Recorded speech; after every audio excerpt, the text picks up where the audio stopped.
Shalom Israel, Shalom, Shalom. Brother Naquam, watchman for Israel, coming back at you with these precepts and another Monday Night Fire. Giving, of course, all honor and all glory to Yahweh. Bashima Mashiach Kwamalak Yahushai. Double honors to the elect elders of the house of David that's been in this truth for decades and decades, patiently waiting for the second coming of Yahushai. A hearty shalom to you mighty men that go out there and labor and do the work of the Most High, presenting your body as a living sacrifice, enduring all things for the elect's sake, pushing this truth and magnifying the ministry. Shalom, shalom. Shalom to all of the men that may not be out there on the highways and byways as of yet, but they're working on it. They're getting built up in the spirit. They're praying, they're fasting, they're studying, they're being diligent and abounding in the work of the Lord. Shalom, shalom. Shalom to all of the Aquat out there, the sincere sisters out there holding it down in the households, reverencing their husbands, being submissive, being diligent, and moving in the spirit of our righteous foremothers. And shalom to everybody tuning in live. HBKN, we got next Israel, Michael Williams, Dedrick Smith, Micah Ben Yisrael, Destruction to America, Wesley 305, Ahmadiyya Yasha'Allah, Benayah Israel, K-Rock the Don, Jeff Thomas, Judah Lion, Muck the General, and everybody else tuning in and that will tune in. Kwam Yashalis, another Monday Night Fire. The topic of this, what we're going into today, and most I will and the other brothers join in later. But the topic of this Monday Night Fire is the resurrection, spiritual bodies, and the last trump. Right? The resurrection, spiritual bodies, and the last trump. Why are we going over this? Because again, you're living in a time of great judgment. Right? Let's go to the book of 2nd Ezra. Right? Chapter 6. Let's go to 2nd Ezra, the 6th chapter. You're living in a time of great judgment on the earth, man.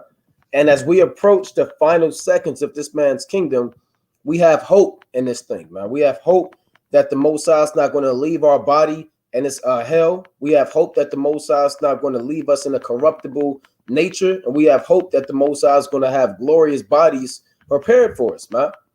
Our forefathers were resurrected. They all spoke about the resurrection. Rather you think it's strange, or you think it's sci-fi, or you think it's something out of some novel, right? The resurrection is real, man. Rather you believe it or not, man. Yahushua was resurrected, the first begotten of the dead, man. Lazarus was resurrected, man. And many other men and women. When you read Matthew the 27th chapter, many bodies of the saints arose when Yahushua was crucified, man, and went into the holy city and appeared unto many. Let's go to 2nd Ezra chapter 6. Right? Let's go to 2nd Ezra, the 6th chapter. And I'm going to read verse, I will start at 18. And we've been reading this precept often lately. 2nd Ezra chapter 6 and verse 18. And it said, behold, the days come that I will begin to draw nigh and to visit them that dwell upon the earth. And that's why you have so much. And we really have to keep up, man. There's so many prophecies happening every day. You check the current events, you're checking the news out, and you literally have to keep track, man, because something is happening every day. They're saying now that Russia can invade Ukraine, that they plan on doing that December 24th, right? So-called Christmas Eve. Now, we'll see if that thing is true or not. There's a lot of speculation behind that, but they're saying December 24th, that may be a possibility, but we'll see what Yahweh Shai is going to do, man. Because man can like him to do one thing, and the Most High, all throughout history and all throughout time, he'll turn that thing upside down. You have conflict between India and China going on. You have NATO opposing Russia, and now NATO's doing their own thing, stirring up the tension against Russia. You have wildfires, tornadoes, the lockdowns are coming back in a big way. You have major prophecy on the earth, and that's the Most High visiting the earth. This is how you know that you're approaching the time of the final judgment, right? Let me read this again. This 2nd Ezra 6 and 18. And it said, behold, the days come that I will begin to draw nigh and to visit them that dwell upon the earth, and will begin to make inquisition of them what they be that have hurt unjustly with their unrighteousness, and when the affliction of Zion shall be fulfilled. And our affliction is about to be fulfilled, man. No longer are you going to have to worry about the oppression and the captivity and the hell and the bondage spiritually and physically and this earth, man. The Most High said that your affliction is about to be fulfilled, meaning your punishment is almost up. Time is running out, and then the Most High is going to liberate you. Now, with that being said, one of the major prophecies that are going to come to pass is what? The resurrection. Now, you have two types of resurrections in the Bible. You have an actual resurrection, meaning a carnal resurrection, being literally taken up out of the earth, and you have a spiritual resurrection, which everyone on this live, Most High willing, you have already experienced, right? And we're going to touch on both of these, and we'll touch on the last trump.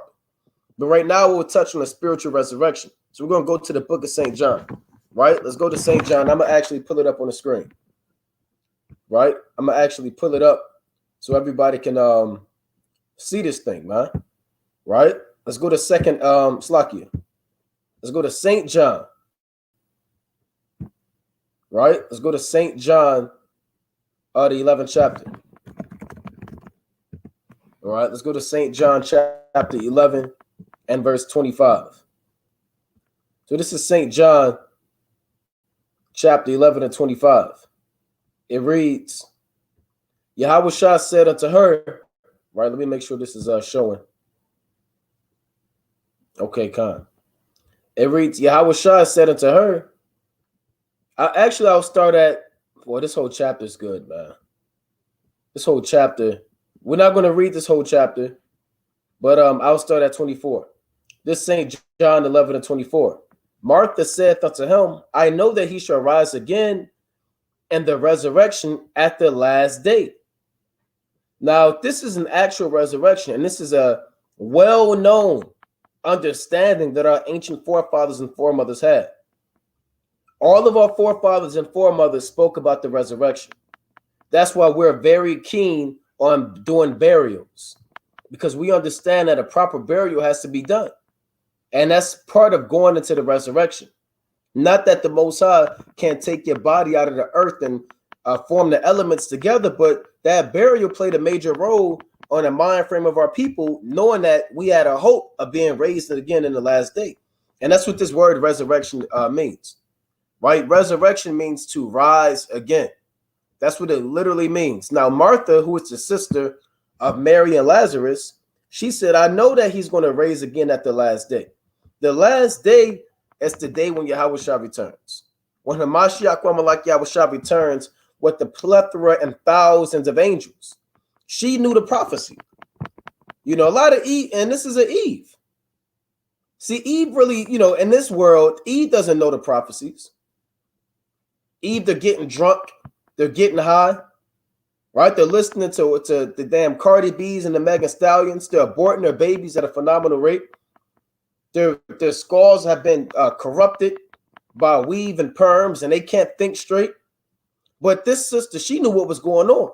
She said, I know that he shall rise again at the resurrection at the last day. And we'll touch back on that. Yahushua said unto her, I am the resurrection and the life. He that believeth in me, though he were dead, yet shall he live. So Yahushua is the resurrection, meaning he's walking as life. You understand? So if you believe in Yahushua, you'll rise again. And we're talking about it spiritually. Every brother and every sister that's in this truth, you have already rose again, spiritually. Now, you may say, well, I don't remember coming up out of the grave. When did that happen? That never happened to me. You're making that up. Every brother and every sister, believe it or not, you have came up out the grave, simply based off of your belief in this truth. And now you came up a new creature in Yahushua. You see that? So Yahushua is the resurrection. So if you believe in him, what? Though he were dead, meaning spiritually dead, right? Did not the Lord say in Proverbs 21 and 16? Let's get the classic, right? Proverbs 21 and 16. He that wandered out of the way of understanding shall remain in the congregation of the dead. So we were all in the congregation of the dead. We all went astray, right? This Proverbs 21 and 16. The man that wandereth out of the way of understanding shall remain in the congregation of the dead. So if you wander out of the Most High's knowledge and understanding, right, and Yahweh Shai, he's the way, right? If you wander out of this way, you'll be in the congregation of the dead. So you can be literally dead or you can be spiritually dead. So if you believe in Yahweh Shai, though you were spiritually dead without life, what did the Most High say? Yet you will live, man. Right? Let's go to the book of Colossians, right? Chapter 3. Let's go to Colossians chapter 3 and 1. And the so-called white man, he doesn't believe in stuff like this. This is spooky to him, right? And even these you deal with these Egyptologists and these ancient Kemet guys, they say you're dealing with that spooky stuff again. What do you mean you're gonna rise from the dead? This ain't no scary movie. And they scoff at this thing, man. But we believe that this thing happened. We believe that Lazarus literally rose from the dead. We believe that Yahweh Shai was in the grave for 3 days and 3 nights. Right? We believe that, man. And simply based off of that belief, the Most High has mercy on you. And then guess what? Now you rise again. So you don't have to, I don't have to see a man come up out the actual grave. You don't have to take him to the local cemetery behind some abandoned house and raise a guy out of the physical cemetery for me to believe. No, every brother, I know brothers that used to be niggas in the world, man. Women that used to be whores, men that used to be murderers. You understand? Sisters that used to do all types of madness. And guess what? You can see the change in these people's lives, man. You see them putting the blunt down. You see E putting the dress on. You see, these are miracles. Stop thinking miracles are just me conjuring up fire out of heaven, man. Or another brother sitting up there healing an actual leper. Right? For you to be engulfed in lies for so long and you to come into the knowledge of the truth, and men putting down cigarettes and dealing with their wives accordingly and raising up their children in righteousness, that's a clear token and a clear sign that this is the truth, because only the Most High can do that. You know, Esau psychiatrists can't turn the life of a so-called Black and Hispanic Native American man around. Right? These guidance counselors can't do that. His education system can't do that. Only Yahweh Ba'Shem Yahweh Shai can do that, man. So we understand that this resurrection is real. We see it every day. Right? This Colossians 3 and 1. If they then be risen with Hamashiach, right? Seek those things which are above, where Hamashiach sitteth on the right hand of the Most High. So if you're risen with Christ, right, which is really Hamashiach Yahweh Shai, you should be seeking the things that are above. You have to look at it on a spiritual level. Like we always say when we go into the resurrection, people want to talk about life after death, right? That's one of the main questions. People are making YouTube videos, trying to be famous, and, well, look, I went up to heaven and I saw this. Then another kid, I saw this guy and I saw Jesus. Everybody wants to talk about this life after death thing, man. And they want to talk about what they experience, whether it's real or not, man. And a lot of times, what they telling you on YouTube or what they telling you on the news is all types of deception in that. Yeah, people saying, yeah, I died, I went up and I saw a white Jesus and his hair was long and they're crying. And they sitting there with the damn tissue and his hair was long and brown and that was life after death. No, that's a lie out of your own belly. This is life after death, man, right? Because you're arisen with the Most High through his son. So you should be seeking the things that are above. Everybody else is dead, man. The only ones in this truth are the only ones that are really alive. People are talking about, well, people are dying from the so-called pandemic and people are dying due to tornadoes and people, they were already dead. They were already dead. That's why Yahweh Shai said, let the dead bury the dead, but go down and preach the kingdom of God. They were already taken out of the way. The Most High just took away their misery.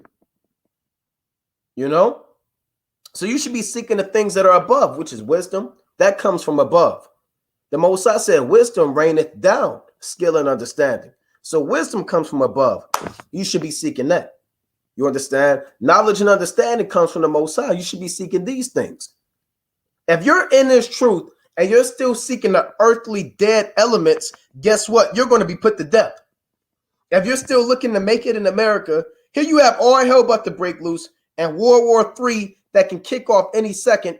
And now they're saying a cyber attack could send America back to the Stone Age. And you're still looking to make it here, then your mind not right, and the Most High can't use you, man. Right? Let me get that in Luke. Right? Let me get that in St. Luke. Let me go to Luke, the first chapter. Right? Let's go to Luke, the first chapter. I want to get this precept. Let's go to St. Luke chapter 1, and I believe I want 16. Luke 1 and 16. And many of the children of Israel shall return to the Lord their God. Right? They're speaking about John the Baptist. And he shall go before him in the spirit and power of Elias, right, which is Elijah, to turn the hearts of the fathers to the children and the disobedient to the wisdom of the just. And here's the point. And to make ready a people prepared for the Lord. So the Lord is coming for the people that are prepared for the Lord, that are looking to get out of here. These are the people that the Most High is dealing with. These are the people that the Most High is building up. These are the people that's going to be delivered. They're prepared for the Lord, man. They have the whole armor of the Most High on. They sold all that they had. And I was thinking about that earlier, man. I was thinking how, brothers and sisters, we be talking or whatever, and you really sold all that you have when you came into this truth, man. You don't talk to your old family like that anymore. You deleted all them old contacts, man. When those old people call, the number pop up and it's blocked, and you sold everything. Dreams that you may have had in the world, goals. You may have wanted to be some type of entrepreneur, right? Have your own business. It's lucky. Let me get this brother back here, right? Brother City backstage. I don't see him. Let me get the brother back here. It's lucky. Bear with me. Shalom. Shalom, King. Shalom. Shalom. Yabashim Yabshabakatah. Yabashima Mashakew Shabakatah. Come, man. So going back to Luke, it says to make ready a people prepared for the Lord, man. So who's really prepared for the Lord, man? A lot of brothers say getting prepared to make it big in the society. You're getting prepared to sell across the yacht. You're getting prepared for things to open back up. And you know who I'm talking about, man. You brothers that are secretly waiting for this Omicron to go away, it's not going away, man. Countries are shut down their borders, right? Cities are saying that in New York, they're arresting people right now. So these are the people that are seeking the things that are above, like it tells you in Colossians of the 3rd chapter. Right? This is verse 2. And if you got a precept, I'm going to pull it up on the screen so everybody can see it. Okay, Khan, I got one after you. Khan, this verse 2. It reads, set your affection on things above, not on things on the earth. And that's what happened. If you're a resurrected man and you came up out of the grave, why would you be digging through the cemetery again? Here the Most High had mercy on you and literally brought you out the dead. Out dry bones, and you want to go back and dig and stay in the cemetery. Well, the Most High can't use you. All of your affection, meaning what you love and desire, should be on heavenly things, right? It says, for ye are dead, and your life is hidden Hamashiach in the Most High. Here's the point I want. When Hamashiach, who is our life, shall appear, then shall ye also appear with him and glory. See that? So your life, you don't have a life unless it's rooted in Hamashiach Yahushua. Right? That's what it's saying. It says, when Hamashiach, who is our life. Right? So a lot of Jakes say, I don't have a life. You're a loser. You don't have a life. Well, if you don't have Hamashiach Yahushua, you damn right. Because the Lord is the life, man. To bring you back from the dead and bring you to the light of life, man. You got it, King. Khan, you could pull up 2 Corinthians chapter 4 and verse 16 on down. Right, like the brother said, man, hey man, you have no life if you're not in this truth, man, because everything else is death. Everything else is madness, man. Everywhere you go is nothing but spirits, homosexuality, violence, and all manner of confusion, man. Right? Right? It's the book of 2 Corinthians chapter 4 and verse 16. For which cause we faint not, but through our outward man perish. Yet the inward man is renewed day by day. So you don't just get baptized one time and renewing in the mind, and then you're just safe. You know how many spirits are out here that try to hop on you daily? How many blots, right, that cleave to your garment that you have to wash? You have to be renewed day by day. Day by day, seek Yahweh Shai. Day by day, one is mercy. Day by day, one is grace. It says, for our light affliction, which is but for a moment, worketh for us a far more exceedingly and eternal weight of glory, while we look not at the things which are seen. So a lot of brothers, they looking at the cars, the clothes, the women. They get caught up in this life, man. They get caught up in things that they can see. And that's how a lot of people fall out the truth, man. Because the Lord said the eye is the most wickedest thing. Sirach chapter 31 and verse 13 on down. So if your eye is beholding all of these things of this world, you understand? And those are the cheap things that are going to sift you out, man. Man desires a chain, and then he steals. Man desires that woman, and then he commits adultery. Man desires all of these idols, and he gets tired of waiting on the Lord, man. It says, but at the things which are not seen. Right? We looking at Yahweh Shai coming with the thousands of angels. We looking at all the angels round about us as we go to work every day. You understand why we sleep? We're thinking about our brothers and literally raising them up through the spirit of Yahweh Shai, man, coming out of the world, man. We see brothers come out of the grave all the time on the highways and byways. We've seen brothers snatch an idol and throw it. And they've spent money on that, man. Only the spirit can make them do that. We've seen brothers, right, cast away different strongholds, cigarettes. We've seen brothers say the Lord's name, man. We've seen people cry on the highways and byways. Only the spirit can do that. It say, but at the things which are not seen, for the things which are seen are temporal. Right? Didn't when we read the book of Hebrews chapter 11, verse 25 on down, Moses didn't get caught up on the pleasures of Egypt for a season, man. He literally could have had everything. Women, the gold. You understand? He was right there, man, in that house. Imagine if you so-called in this society out of the governor's stepchild. Imagine if you so-called somebody the sheriff, you the sheriff's son. Are you Kevin Durant's son? Are you somebody so-called Jay-Z's nephew? Or you get all the riches of this land, man. But we turning our back on this world. No matter how much riches, no matter how much so-called wealth we can accumulate, and what men would deem as being a celebrity, we turning our back on all that, man. It says, but the things which are not seen are eternal. And that's what we laboring for, those riches in the third heaven. Come on, I got a precept. Let's go to Romans. Right? Let's go to Romans, the 6th chapter. Right? So brothers have to understand that you can't go back to the grave, man. There's nothing there but dead bones. Right? This is Romans chapter 6 and 1. It reads, what shall we say then? Shall we continue in sin that grace may abound? God forbid, how shall we that are dead to sin live any longer therein? So everybody should be dead to sin, right? Sin shouldn't live in you. You understand? You shouldn't be one of the brothers that keeps entertaining that same old demon, right?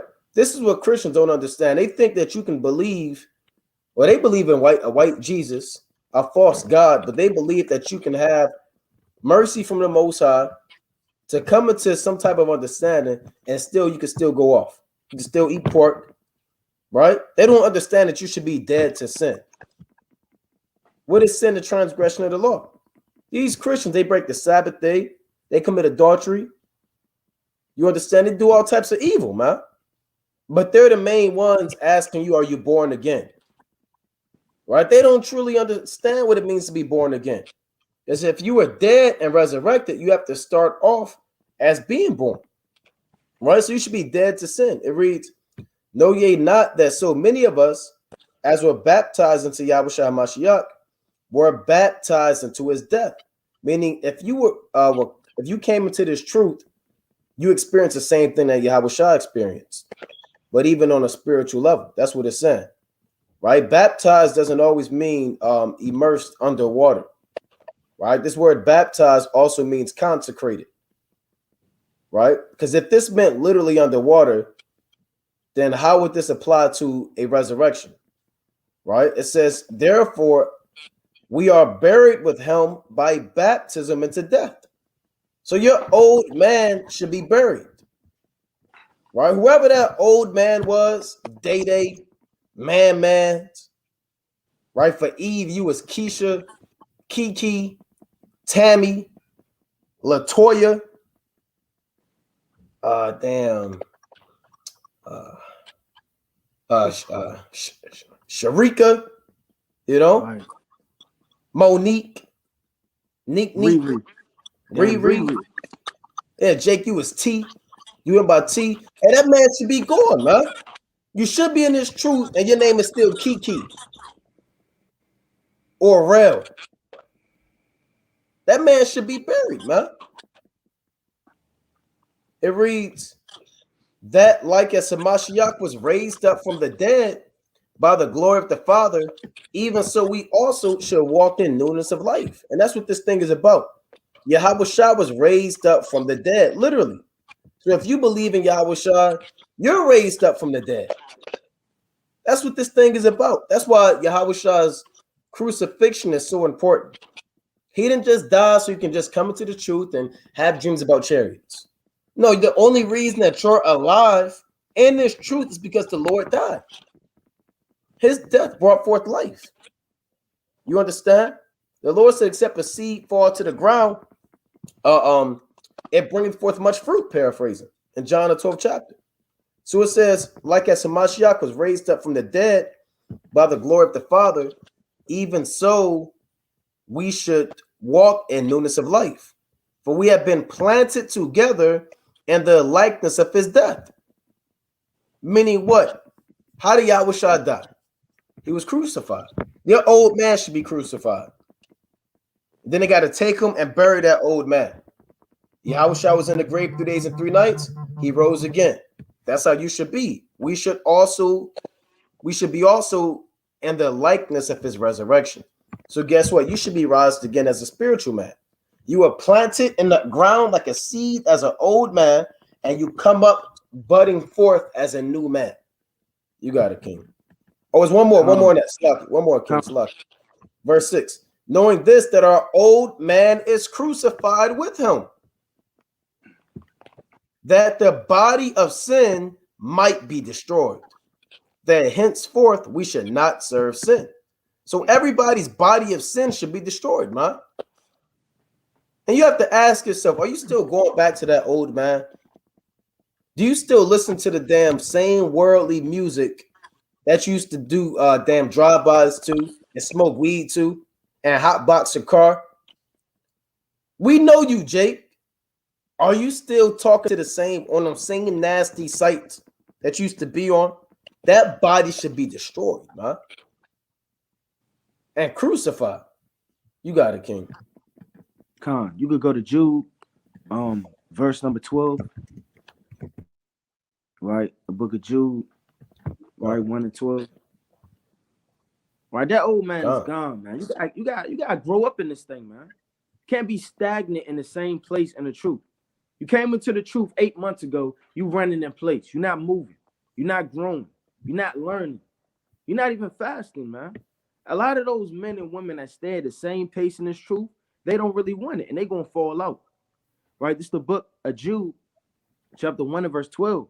These are spots in your feasts of charity when they feast with you, feeding themselves without fear. Clouds, they are without water. A lot of men don't have water in this thing. They're not bringing forth anything. It says, carried about of winds, trees whose fruit were without fruit. A lot of men don't have fruit on their trees, man. They're not growing in this thing, man. The Lord raised you from the dead, right? He's trying to give you everlasting life. And what do? You go right back to the TV, the social media, your old friends. How do you still have friends from the world? You got to be wise as a serpent and harmless as a dove. Make friends of the mammon. And don't take that and bend that scripture and form a doctrine out of it, man.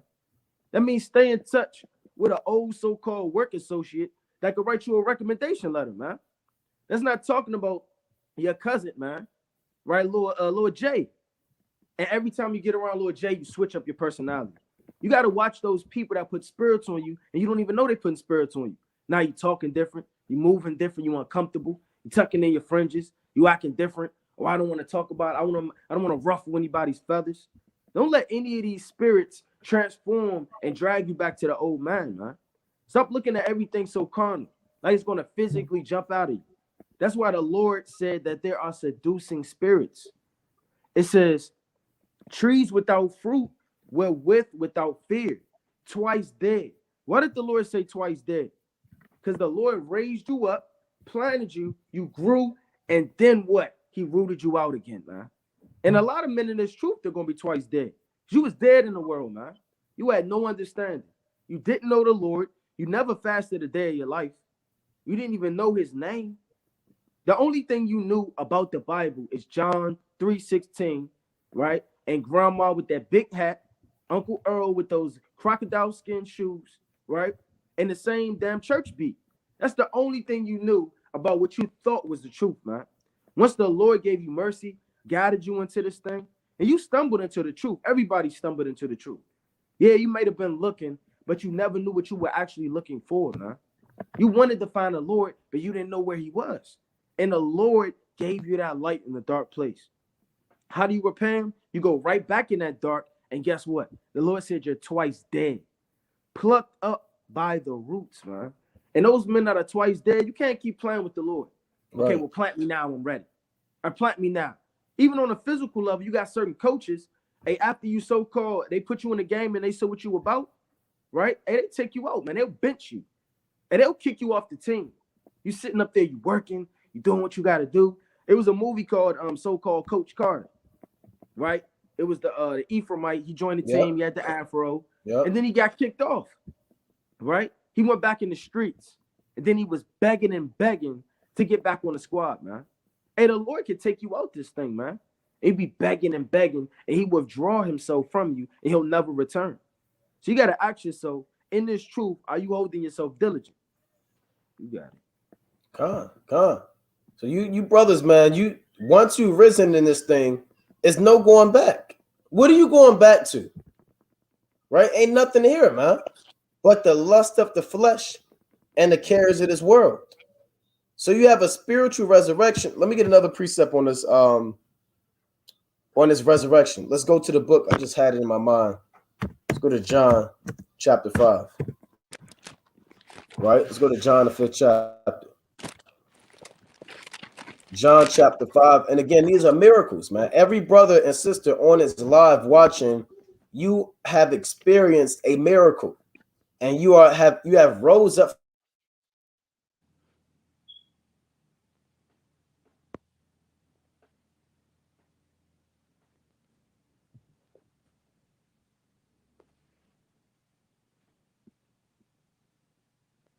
You there, King? Right, that's Satan trying to take away the word, man. Right? Lord willing the brother be back through the spirit. Like the brother said, man, hey, look, you gotta be risen in this thing and not go back to that old man. You can't be playing with the Lord, man. Now is not the time to be playing. You have to be rooted and grounded. Why did the Lord say rooted and grounded? Right? I'm gonna get a quick precept in the book of Colossians. It's the book of Colossians, chapter 2, right? And verse number 7.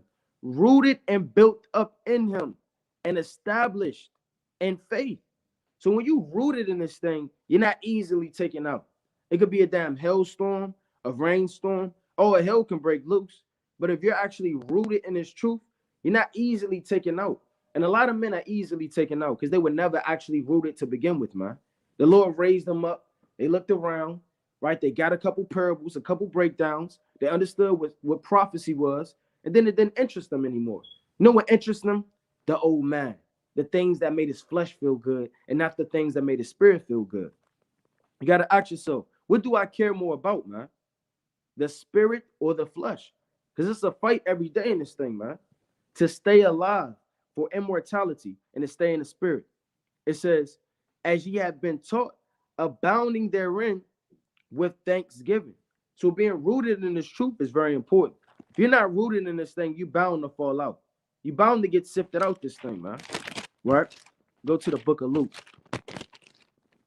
right? It's the book of Luke, right? Chapter 6 and verse number 46. And why call ye me Lord, Lord, and do not the things, right, which I say?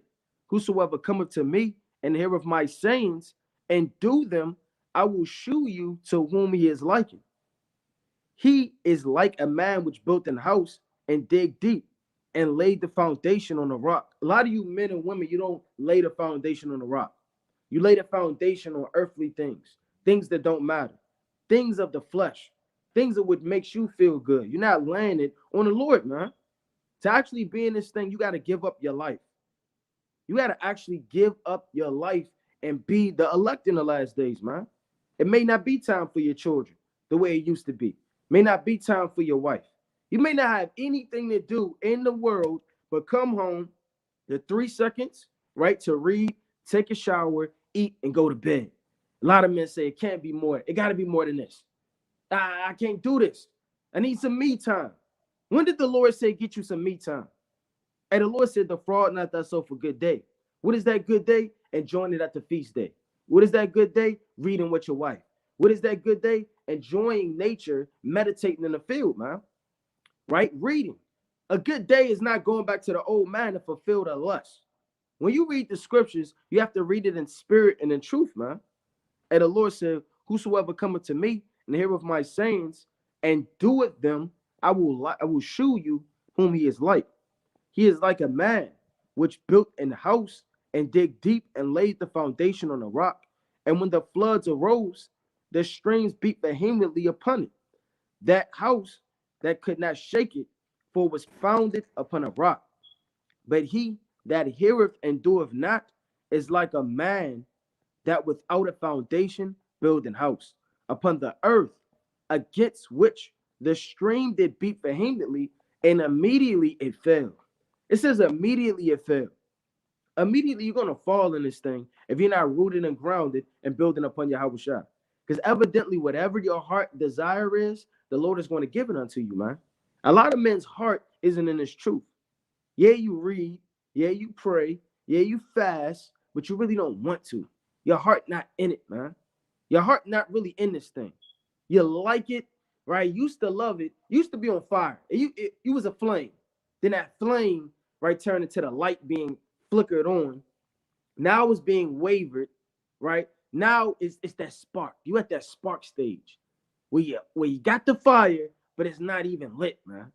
And a lot of you brothers, it's only a matter of time for the Lord to take you out this thing, man. Because it says what? Against which the stream beat vehemently, and immediately it fell, and the ruin of that house was great. Why was it great? Because literally all that was built up crashed and came to naught, man. Because it was never founded in the first place. You have to check yourself in this truth and check yourself and examine yourself daily. Right, you got it, King.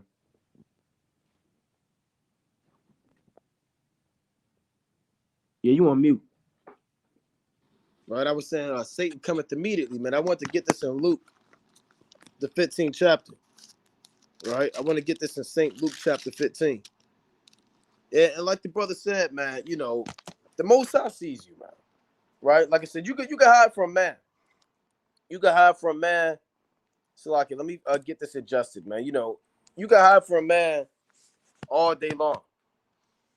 Right, you can hide from man. You could pretend, and you could put up a front. How do you say? And you can act as if you're some type of super Israelite. But the Most High sees you, man. The cream always rises to the top, man.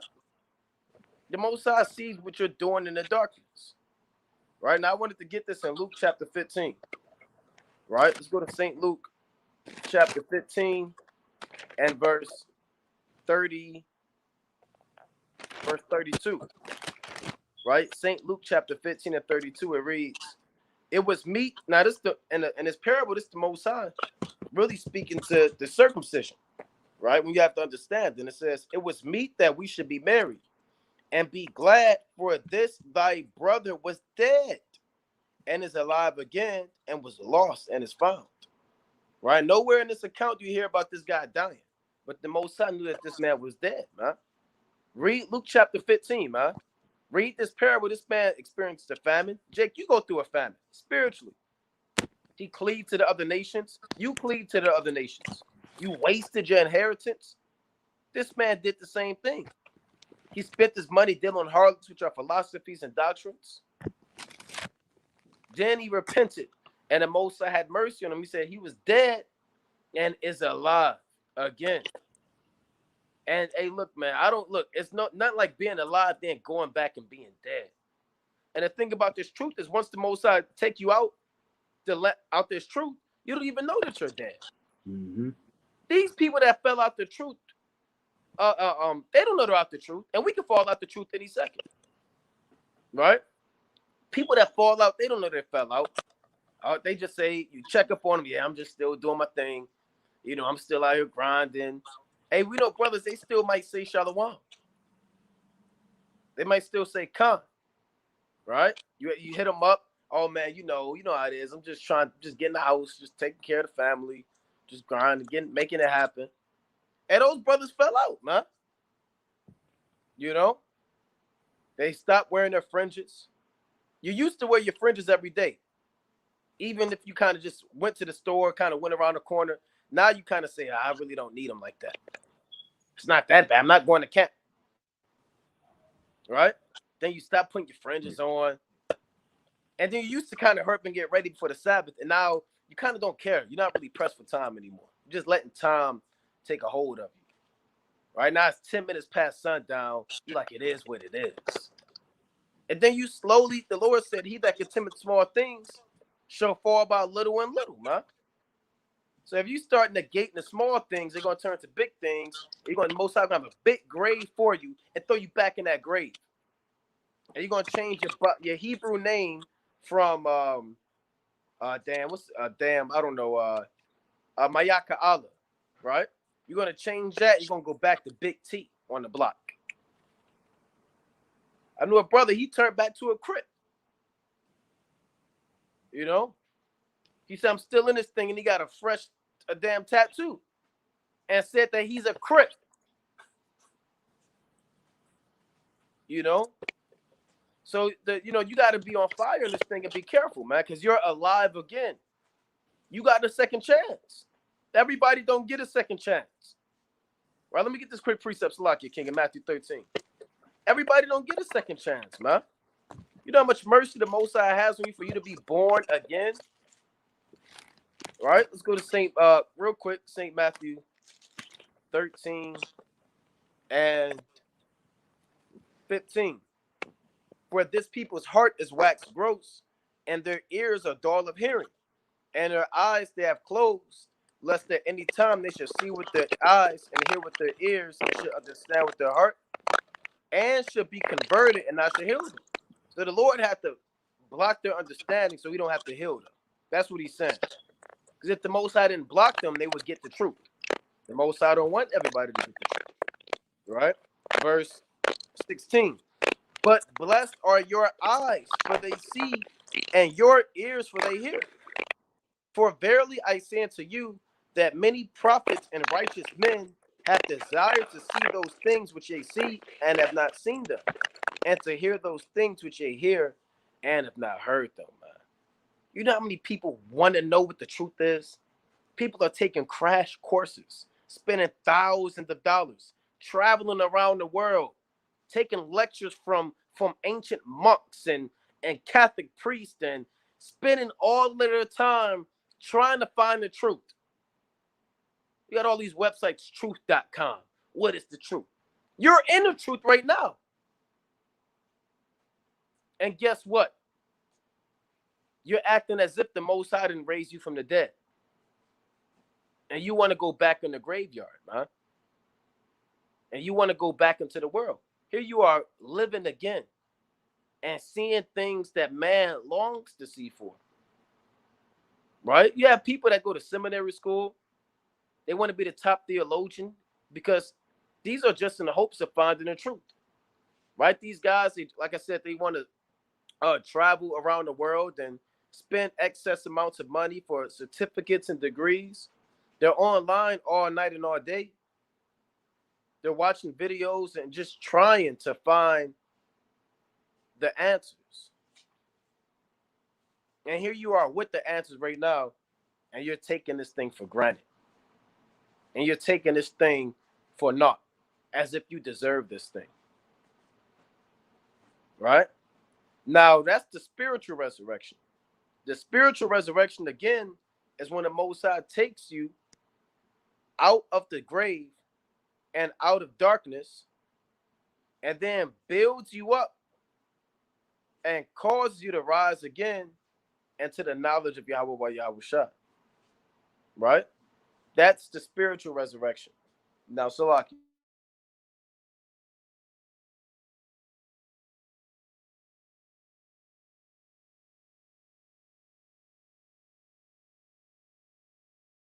So, with your spiritual resurrection, you also have a physical resurrection.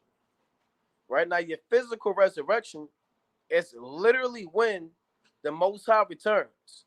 Now, this can happen. It can happen prior to Yahweh Shah returning. Right? People get resurrected during the ministry. Right? The apostles resurrected men and raised men from the dead. Right? But guess what, man? When Yahweh Shah returns, that's the final resurrection. Right? Let's go to the book of Acts, the 24th chapter. Right? Let's go to Acts 24.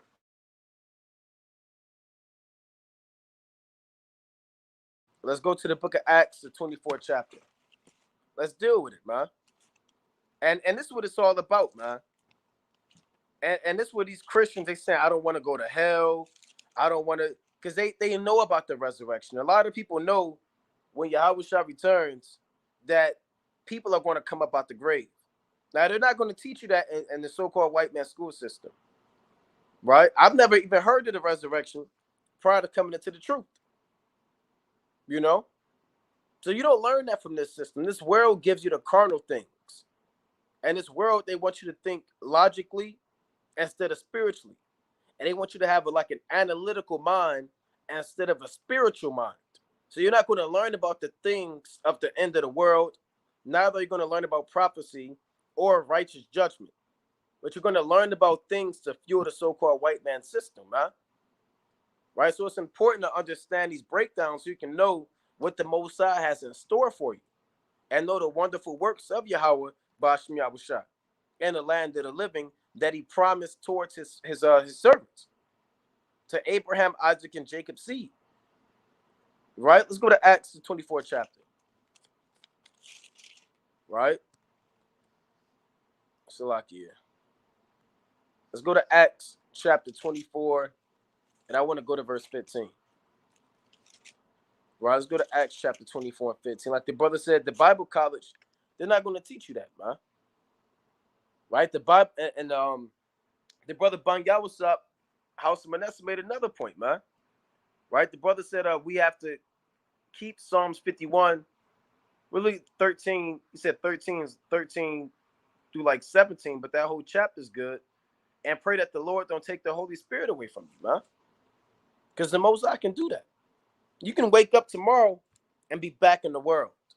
Now you got a lot of brothers saying, nah, that ain't me. Hey, the Most High can do it. We've seen it. We've seen people in the truth today, and tomorrow they back in the world. And that can happen to any one of us.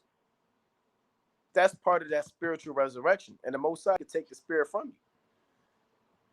Now, let's go. See if I can get.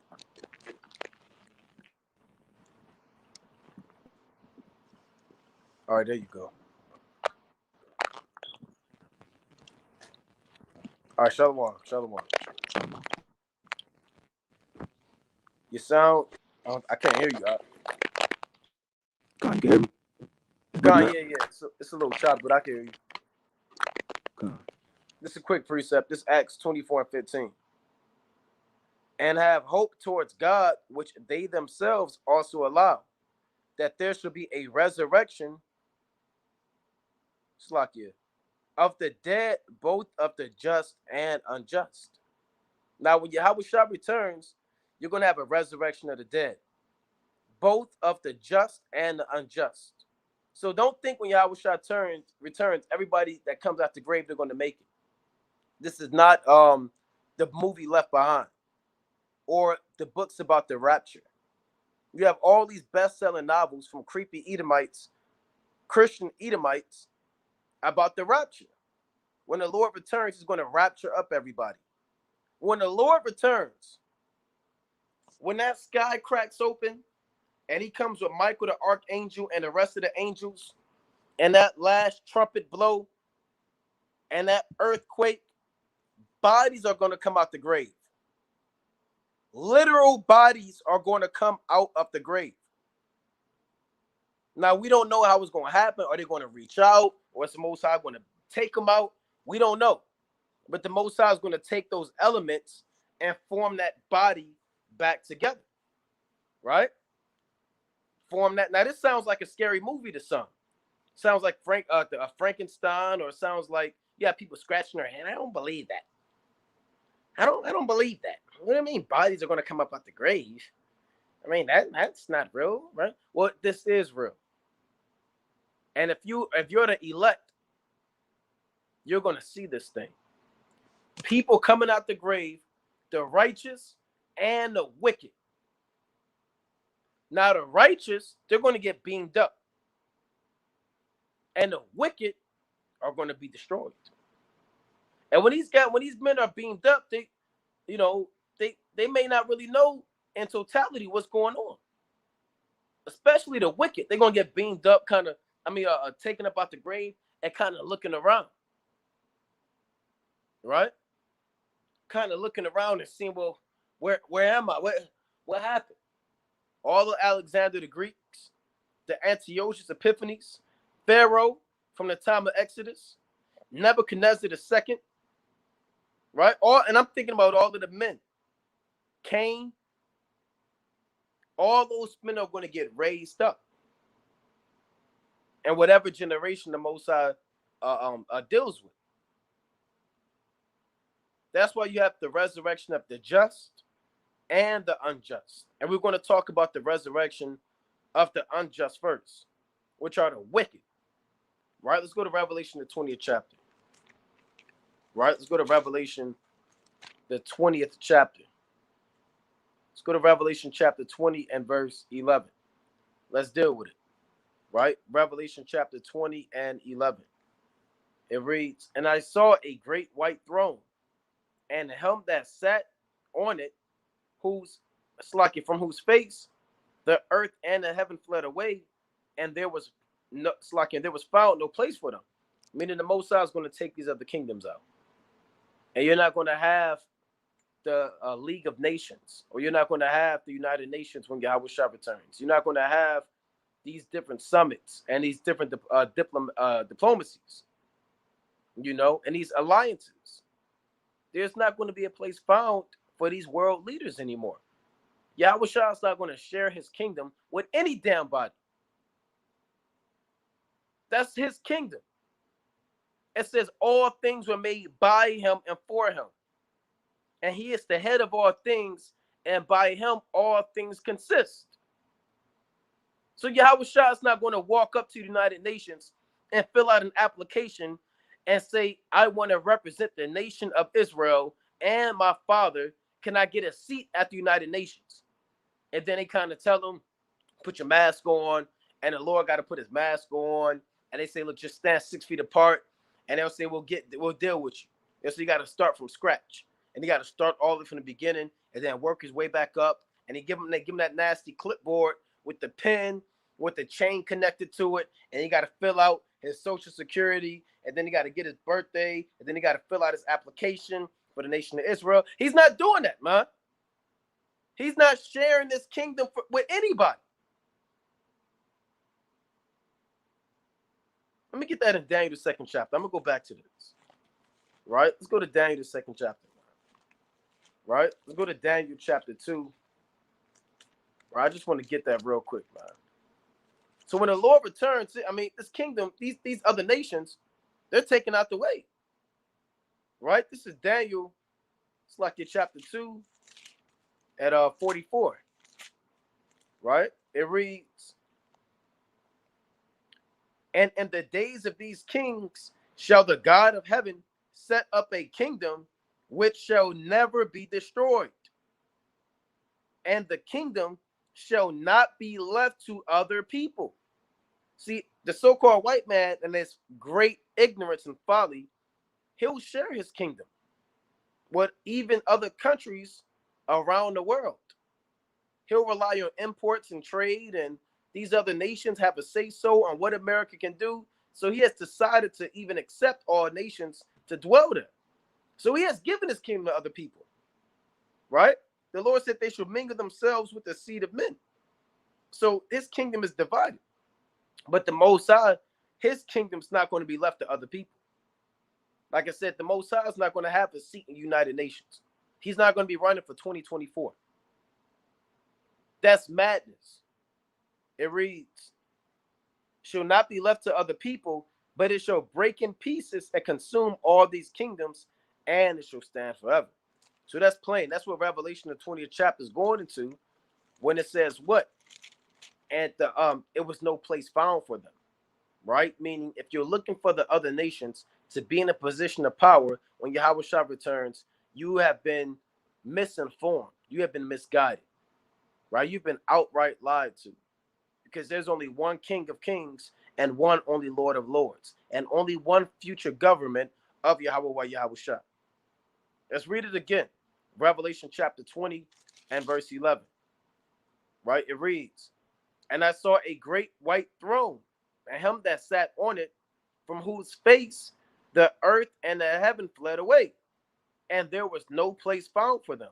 And I saw the dead, small and great, stand before the Most High, and the books were opened, and another book was opened, which is the book of life, and the dead were judged out of those things which were written in the books according to their works. Now, you have to, when you read this Bible and you're in this truth, you have to let go of Christianity. Let it go. Because in Christianity, they tell you on Judgment Day, you're going to be up in line with halos, right? Which is nothing but sun worship, and wings. And you're going to wait in line, and everybody has to wait and hear what the Most High got to say to them, right? And you take a number, like you in a DMV, right? You take a number, and then you got to get your number and get to the back of the line. Then they finally call your number, and you got to people for the Most High. And the Most High says, well, what have you done, right? And you have to literally try to remember. You take out an old sheet of paper and unball it and say, well, I did that. That's not what's going to happen, man. That's Christianity. You have to understand that Revelation is written in the dark sand. When Yahweh, I'm going to tell you, when Yahweh Shah returns and the dead rise, that's Judgment Day. Yahweh Shah is going to be given the green light to deliver and to destroy. And every man is going to be judged according to their works on what they have done on the earth.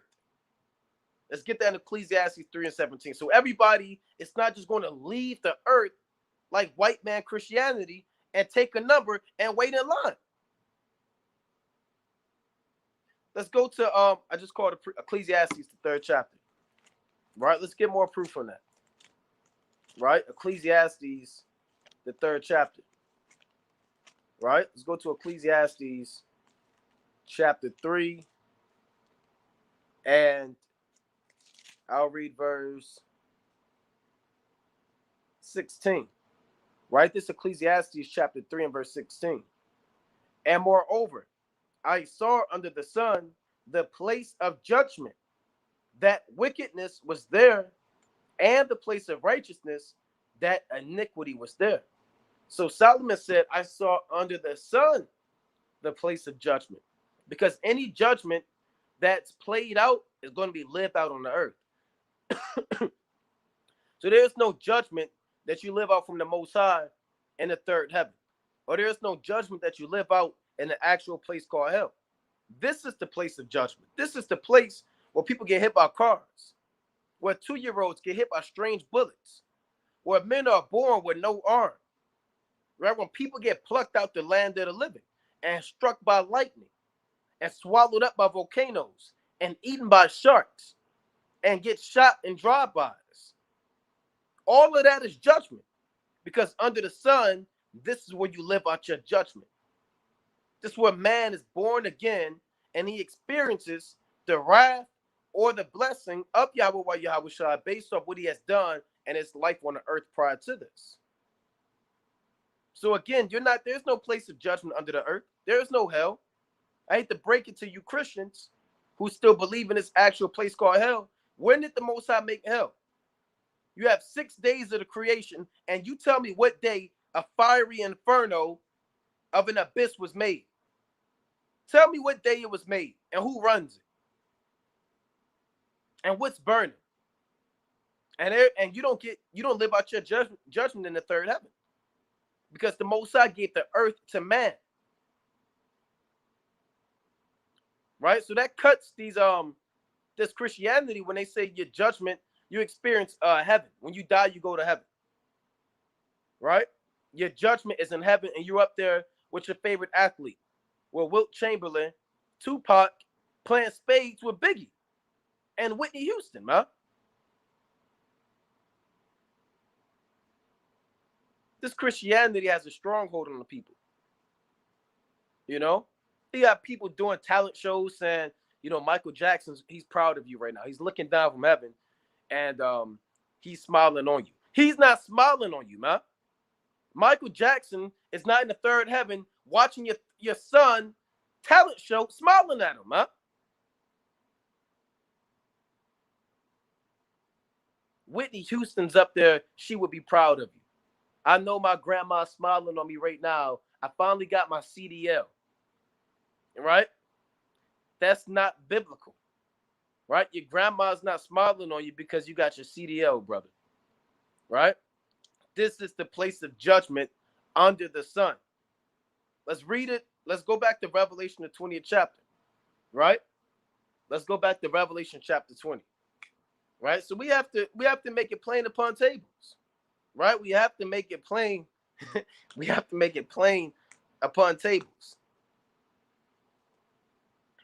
That's why you brothers, you encourage your family. You tell them about this truth and that they've been lied to, man. Right? That they've been bamboozled. Revelation chapter 20, and I'm going to read 12 again. Now, this is a literal resurrection. And I saw the dead, small and great. Small and great meaning no matter what your societal status was, if you were a billionaire or maybe you was on welfare, maybe you kind of lived in an alley or maybe you lived in a mansion, right? Salaki, bear with me.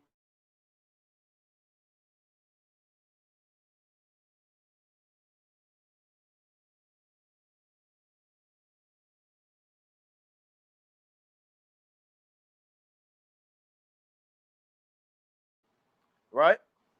So no matter what society you was living in or what type of how much money you had, it don't matter, man. Everybody's going to have to give an account according to their works. So let's read on Revelation 20. That's what it means, small and great. Stand before God, meaning when the Most High is up there in the third heaven, the books are going to be open and everybody's going to have to give an account of what they have done. Right? That's what that's saying. Let's go to Daniel chapter 7. Right? Let's go to Daniel 7 chapter. Let's go to Daniel 7 and verse. That's why it's important. Right? Let's go to Daniel chapter 7 and we'll start at verse 10. Right? Let's go to Daniel chapter 7 and verse 10. It reads, a fiery stream. I'll start at 9. This is Daniel chapter 7 and 9.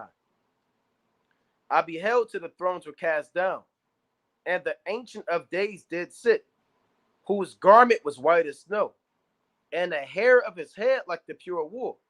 His throne was like the fiery flame, and his wheels as burning fire. This is Daniel having a vision of Yahushua, right? It's like the Most High. A fiery stream issued and came forth from before him. Thousands ministered unto him, and 10,000 10,000 times 10,000 stood before him. The judgment was set, and the books were opened. See that?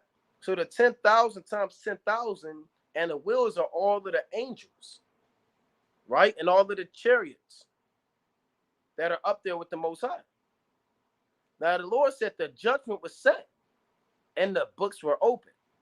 That's equivalent to the judge banging the gavel, right? That's the judge banging the gavel, and once that gavel, which is that wooden hammer, is banged on that whatever that thing is, guess what? It's sealed, and there's no coming back from that, right?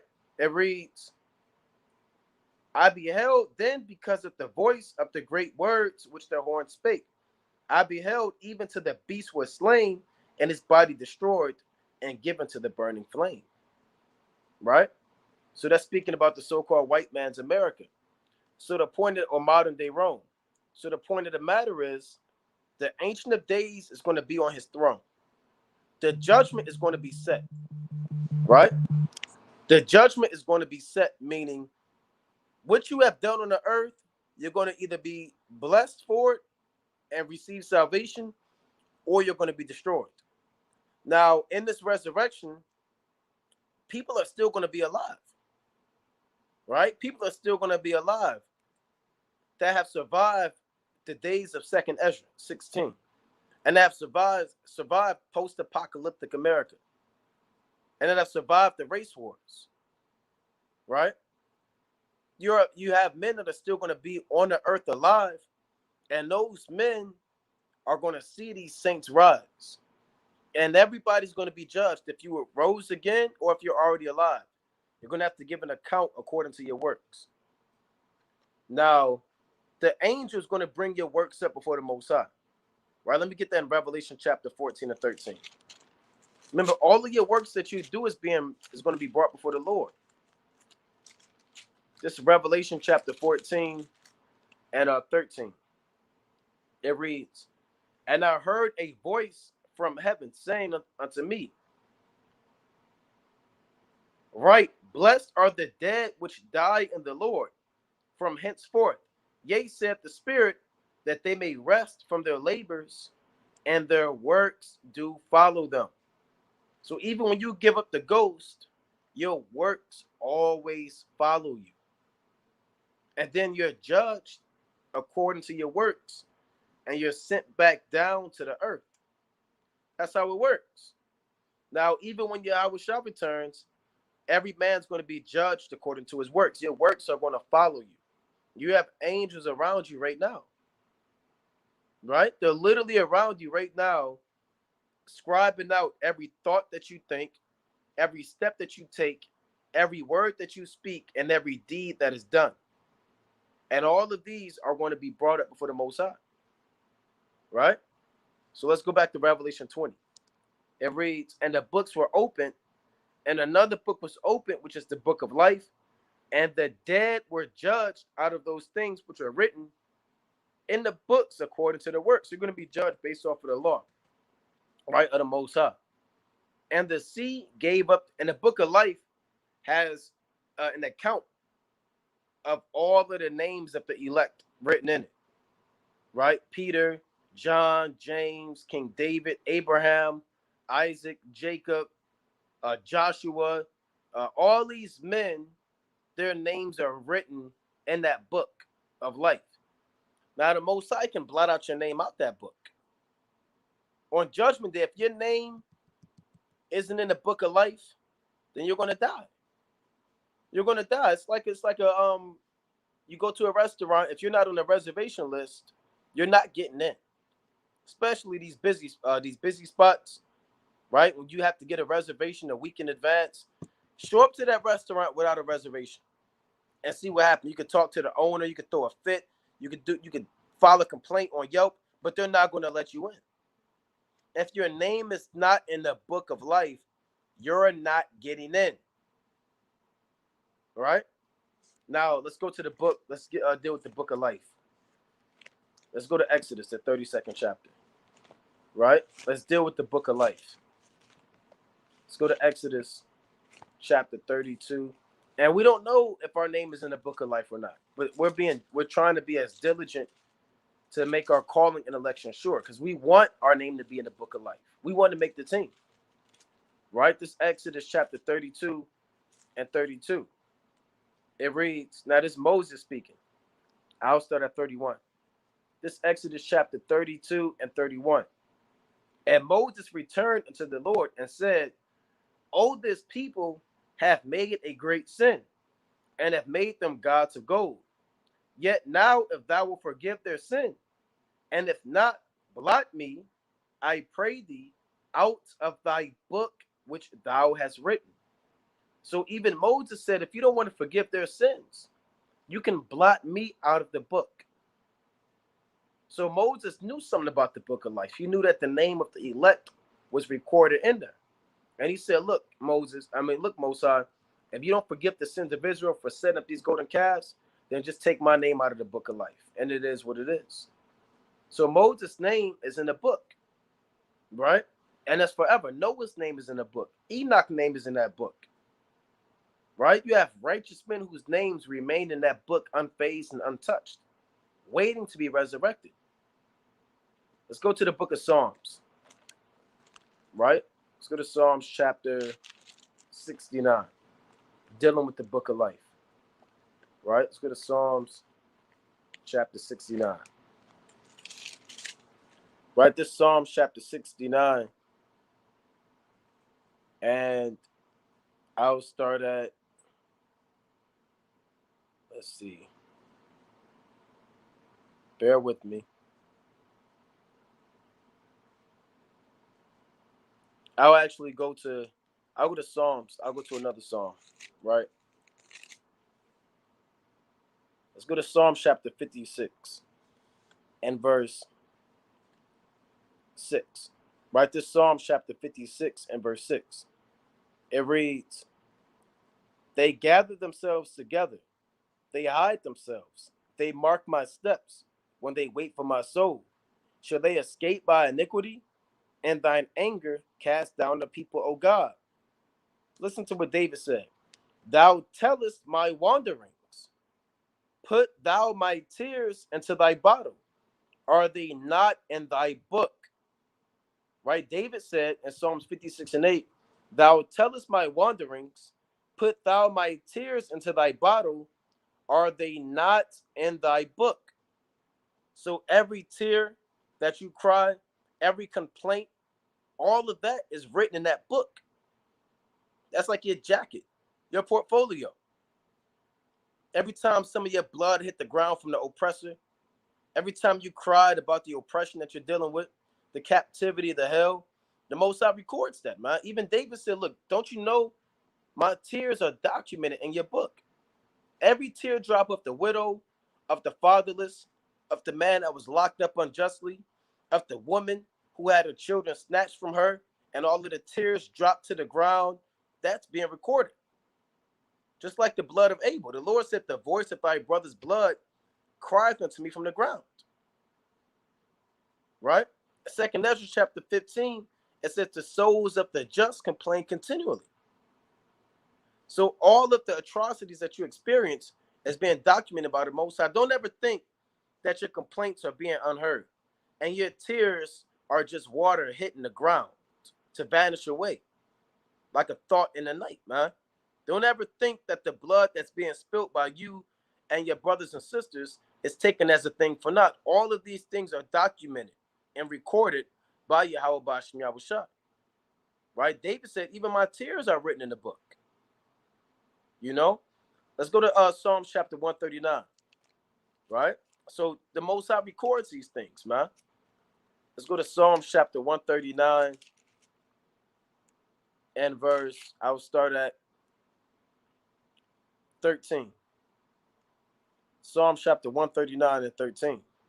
For thou hast possessed my reins, thou hast covered me in my mother's womb. So this David speaking about the time of him being in his mother's womb as a baby. Right? Before he actually came out the earth, he's giving you an account of how the Most High dealt with him from the womb. Right? It reads, I will praise thee, for I am fearfully and wonderfully made. Marvelous are thy works, and my soul knoweth right well. My substance was not hid from thee, when I was made in secret and curiously wrought in the lowest parts of the earth. Meaning David said, Most High, you even know when I'm a what they call a fetus or an embryo. You understand? These are the names that Esau gives. David said, you know that. When I was in my mother's womb, when I was created, when I was first put inside that mother's womb, you knew about that. So don't think that even your works are just being recorded when you're born. The Lord said the very hairs of your head are numbered. You don't think the Most High knows everything about you and everything's being documented? You think the Most High just freelancing and has man just living a life of recklessness and negligence? And so liberal, where the Most High says, well, I'll just turn a blind eye to anything. No, even David said, let's read it again. Psalms 139-15. My substance was not hid from thee when I was made in secret and curiously wrought in the lowest parts of the earth. Thine eyes, which are the angels, did see my substance, yet being unperfect. Why was he unperfect? Because he wasn't born yet. His bones wasn't formed. His brain didn't develop. Right? And you look at these sonograms, I believe that's what it is, when they put that stuff on the mother's stomach, right? And you see the baby kind of moving, the Most High sees that. That's why Esau, he tries to be the Most High. Esau want to play the Lord so bad, man. He wants to put that stuff and say, oh, that's the head. Oh, that's the little boy right there. You see, that's his little part. See him spinning around, that's his backside. Because Esau, he knows that the Most High does that with the angels. And he tries to tap into that spiritual realm through his witchcraft and sorcery. How would he know what that looks like inside, man? How did he get that wisdom and understanding? Who did he get that from? You got it from the left-hand side. But David's letting you know that's even done on the right-hand side from old. You know, Esau just got that technology. David lived around 1000 BC.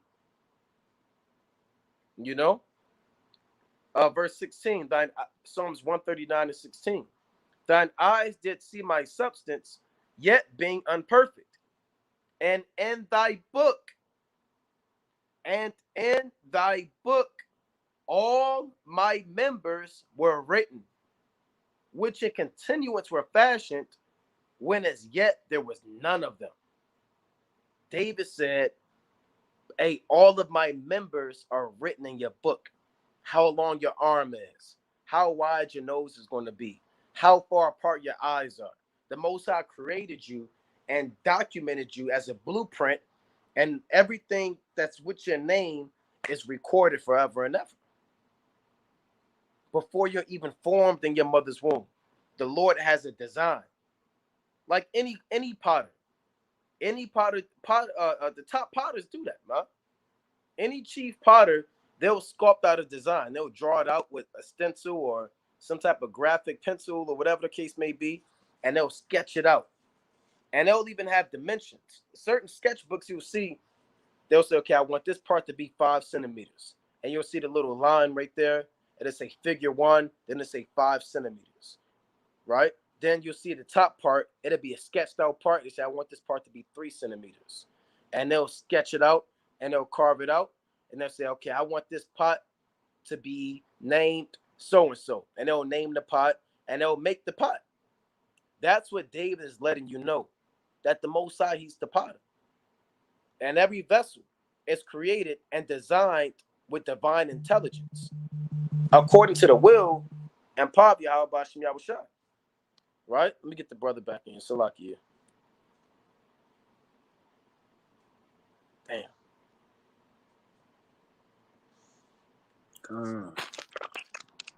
Shalom, King. Shalom. Come. Now, going back to Revelation, the 20th chapter. I'm a pastor, King. Let me, after I get this precept. Right, this Revelation, the 20th chapter. Right? Revelation chapter 20, dealing with it, man. So now you know what the book of life is, right? Revelation chapter 20. It said, and 12, and I saw the dead, small and great, we covered that, stand before God, and the books were opened, and another book was opened, which is the book of life. So you have a book according to your works, and you have the names of the elect written in the book of life.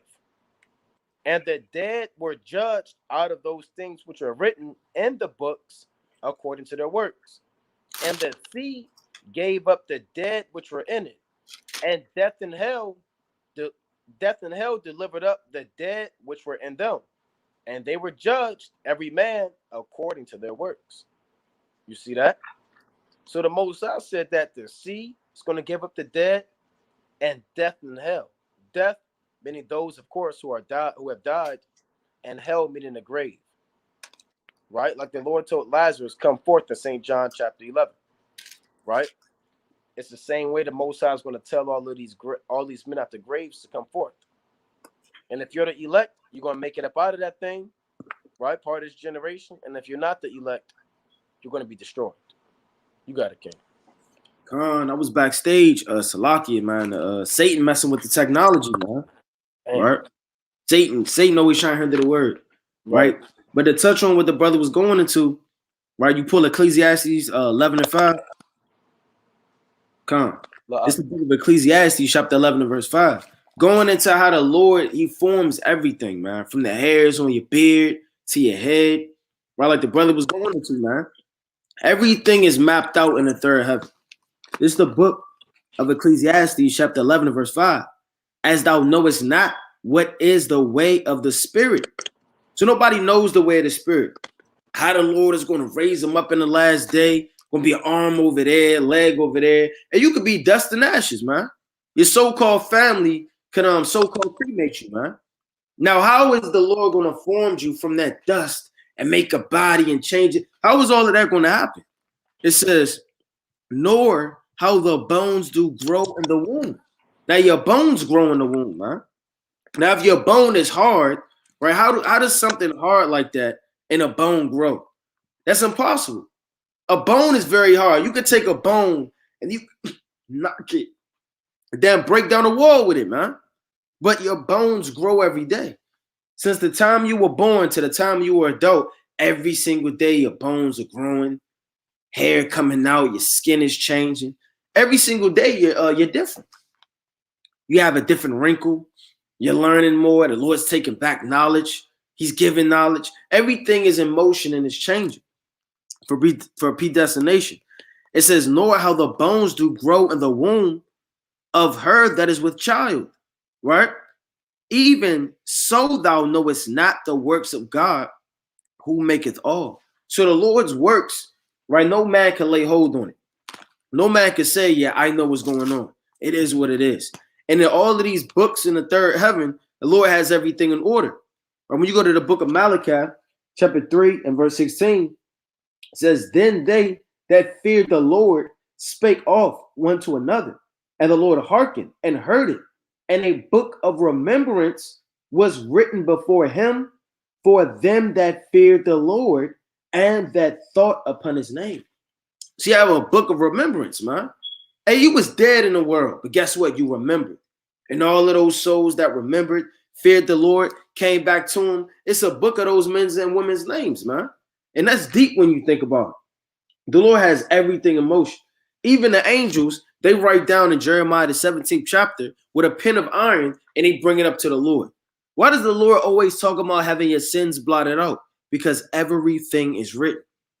From every thought, from every dream, every time you don't repent, every time you hold a grudge, everything is written out. You understand, in the third heaven, man. And if you don't repent, right, and be on fire, and the Lord have mercy upon you in that last day, you're going to be destroyed, man. You got it. Khan, and I want to get this to it's like I want to go back. I want to go to First Thessalonians, the 4th chapter. And when you, like we always say, man, when you read this Bible, you got to envision this thing. Right. You got to get into it, man. It's like a movie, man. Where do you think Esau get his movies from? His Independence Day, right? Where do you think he gets his War of the Worlds from? Or his Day the Earth Stood Still? Right? Where do you think he got these things from? Armageddon. He has a movie called Armageddon. Right? The Battle for Earth. He has all these movies because a lot of these directors, they got to go into the Bible, man. Because they envision it. You got to get into this, man. You got to envision these dead bodies coming out the grave. You got to see the sky being dark in the chariots, man. You got to see people's faces being fearful and amazed. Right? Let's go to first Thessalonians, the 4th chapter, man. Right? This First Thessalonians chapter 4 and verse 13. It reads, "But I would not have you to be ignorant, brethren, concerning them which are asleep, the gay sorrow not, even as others which have no hope." Right? So the church of Thessalonica, they kind of asked Paul, well, what's going to happen when people die? Paul said, look, don't worry about it. I'm explaining it to you. It says, "For if we believe that Yahushua died and rose again, even so them also which sleep in Yahushua will the Most High bring with him." So we believe that the Lord resurrected. So the people that sleep, meaning those who died in the Lord, they're going to rise again too. Right? You got two types of sleep. You got the sleep of death. You got your actual sleep, man. Right? That's Psalms. Let me get that in Psalms 13. Right? That's why it says, "For those which sleep in Yahushua will the Most High bring with him." Right? This Psalms doesn't mean taking a cat nap. This Psalms chapter 13 and 3. It reads, "Consider and hear me, O Lord my God. Lighten mine eyes, lest I sleep the sleep of death." Why is it called sleep? Because you're going to be awakened in the last day and resurrected with that seventh trumpet, which is that spiritual alarm clock. Now, the other nations, when they give up the ghost, they're not, Edomites don't fall asleep, or the Moabites, they die, right? Because when they're resurrected, they're going to be destroyed, man. You fall asleep to be wakened up into life everlasting. Tell you, Stephen fell asleep, man. In Acts the 7th chapter. Right? But let me finish this in 1 Thessalonians 4 and 14. "For this we say unto you by the word of the Lord, that we which are alive and remain until the coming of the Lord shall not prevent them which are asleep." Just because you survive Jacob's trouble doesn't mean that you're the only one that's going to get salvation. Right? Most High is about to give you an inside scoop. "For the Lord himself shall descend from heaven with a shout, and with the voice of the archangel, and with the trump of God, and the dead in Hamashiach shall rise first." You see that? That long, exceeding loud trumpet from Exodus 19. Maybe louder than that, man. It's not going to be like that little military trumpet. And everybody got to get up and fold their bed like a napkin. Mm-hmm. Right? And start looking like a damn creepy white guy, man. Right. With a buzz cut. That trumpet, it might make a lot of people go deaf, man. Right? We went into Yahushua's voice being the sound of many waters. The sound of many waters is like 80 decibels, man. And it can give you a heart attack. So if Yahushua's voice can put you in a cardiac arrest, how loud do you think that trumpet going to be? That trumpet is going to give people strokes, make your ears bleed. You know, it reads, "And the dead Hamashiach shall rise first." So that's what you call, for lack of a better term, shotgun. They gonna rise. They get to be in the chariot first, man. You might be in a FEMA camp, and a door might open, and then you might run out. And Esau, "Get back here! Get back here!" He's shooting. He's shooting. He's shooting. And then you stop. And then he stopped. And then y'all see all these saints come out the grave. And then he's confounded. And then you start running. He says, "Get back here." And then the Most High just take you up in a chariot. And then you start shooting at the chariot. Damn you. Damn you, space nigga. Damn you. Shooting at you. Right? You're not going to be taunting him. You're not going to be giving him the middle finger and doing all that. You ain't going to be worried about that. You're going to be in that large room, man. And you might have people chasing you, man. And Jacob's trouble for your clothes. And then you jumping and you running, and then you jump off the damn cliff like this, man, into the water, and you flying like this, and then the damn chariot scoop you up, man, and beam you up. You got it. Hey, Salakia, that's wild because I had a dream of the last part of what you just said. About running and getting beamed up. Not like running and then jumping and then and seeing the light, man. I literally had a dream about that. See that, man? Jake, you might be running like that, man. Like the brother said, sprint, then you jump off and you about to hit the damn, then you get caught up. Hey, and we get into this thing, man. Yeah. Like I said, we got 1,000 scenarios we just dream and hope for and daydream and fantasize about getting the hell out of here, man. You got it, King. Come. Hey, there you go, man. Let's go to second address. We can go to 6. Right? Salaki, King, one more. It was one more, Salaki. Come on, you got it. One more, Salaki. This verse 17. Then we which are alive and remain shall be caught up together with them in the clouds to meet the Lord in the air, and so shall we ever be with the Lord. Wherefore, comfort one another with these words, man. So you got to comfort one another with these words, man. Right? Hey, this is hope, man. I get excited about this, man. I love talking about getting beamed up and a resurrection, man. All these dreams you have and this hell that you catching, there's hope for the Israelite, man. You got it, King. Come on, that's right. It's a book of second Esdras, chapter 6, right? In verse 25. It says, whosoever remaineth from all these that I have told thee. So you're gonna have to remain it, man. Because it's gonna be damn near impossible to be standing in the last days, man. You know how much damn death is gonna be on the earth? How many famines?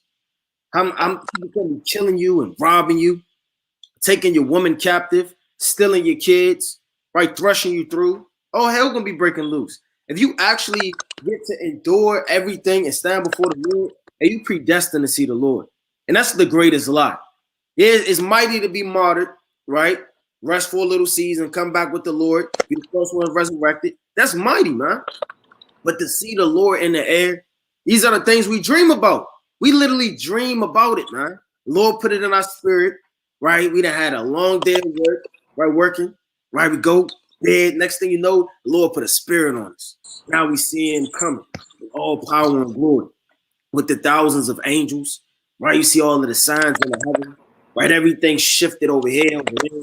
It's in the ground, it's a big split, right? And you're looking down in the earth, and you got buildings and rocks, and then out of nowhere, you see the Lord coming on a big chariot, man. These are the things we dream about. Whosoever remaineth from all these that I have told thee shall escape and see my salvation and the end of your world. How many people want to see the end of the world? Like actually see it. Like the brother said, don't watch World War Z. You're not watching I Am Legend. You're not sitting up there watching all the Steven Spielberg books and flicks, man. You're not doing that. You actually seeing it for yourself. And these things are gonna roll right before your eyes. You're literally gonna watch with your eyes prophecy take place. You're gonna see a famine. And the spiritual man will go straight to the Bible. Okay, these are the days of the famine. What did Elijah do? What did this man do? What did this man do? How do I move? What did my forefathers do? But a carnal man, he's going to slip into a way to so-called survival mode, so-called stealing, so-called trying to make it, so-called being carnal, man, eating unclean beasts. He's going to roll into something that's going to so-called think of carnal things to save his flesh instead of thinking in the spirit to depend on the Lord, man. It says the end of the world, right, of your world, and the men that are received shall see it. It said the men that are received. So the Lord will receive the elect, man. The Lord's receiving that man that be able to see his coming. So I'm just thinking you're going to see the Lord and get destroyed. You may not even make it, man. And he may die as soon as the FEMA camps kick off, as soon as the famine kick off. It's 1,000 ways to die in this thing. Just pick one. Just pick one. You can get beat up and thrust through and your backpack stolen. You can get eaten by a wild beast when all the beasts start to creep out of the forest, out of their places to these land masses. There's going to be so many carcasses and wild beasts and all of these creatures that these beasts are going to change their habitation, man. It says, and the men that are received shall see it, who have not tasted death from their birth. So if you live to see the third trump, like you read about in Second Esdras, the 5th chapter, there's hope, man. You may make it in this thing, man. If you still alive during the famine, hey, it's hope. Every day in those days, you're breathing. The Lord got the Spirit on you, and you're still striving. There's hope, man. It says, who have not tasted death from their birth. Like the brother was going into, that's talking about sleep, man, falling asleep. Stephen fell asleep in the Acts, the 7th chapter. David fell asleep, 2 Kings, the 2nd chapter. Solomon fell asleep, right? The 4th chapter. All of these men, they fell asleep, man, because they were righteous. It says, and the heart of the inhabitants shall be changed and turned into another meaning. Now you're going to change and turn to another meaning. The Lord is going to beam you up and you're going to change in the air, man. That's 1 Corinthians, the 15th chapter. For evil shall be put out and deceit shall be quenched. As for faith, it shall flourish. Corruption shall be overpassed, and the truth, which have been so long without fruit, shall be declared. You got it. Kyle, you on mute. Slack, so I'm holding that too in 1 Corinthians, that 15th chapter, man. Right? This is 1 Corinthians chapter 15 and verse 44. It reads, it is sown a natural body, it is raised a spiritual body.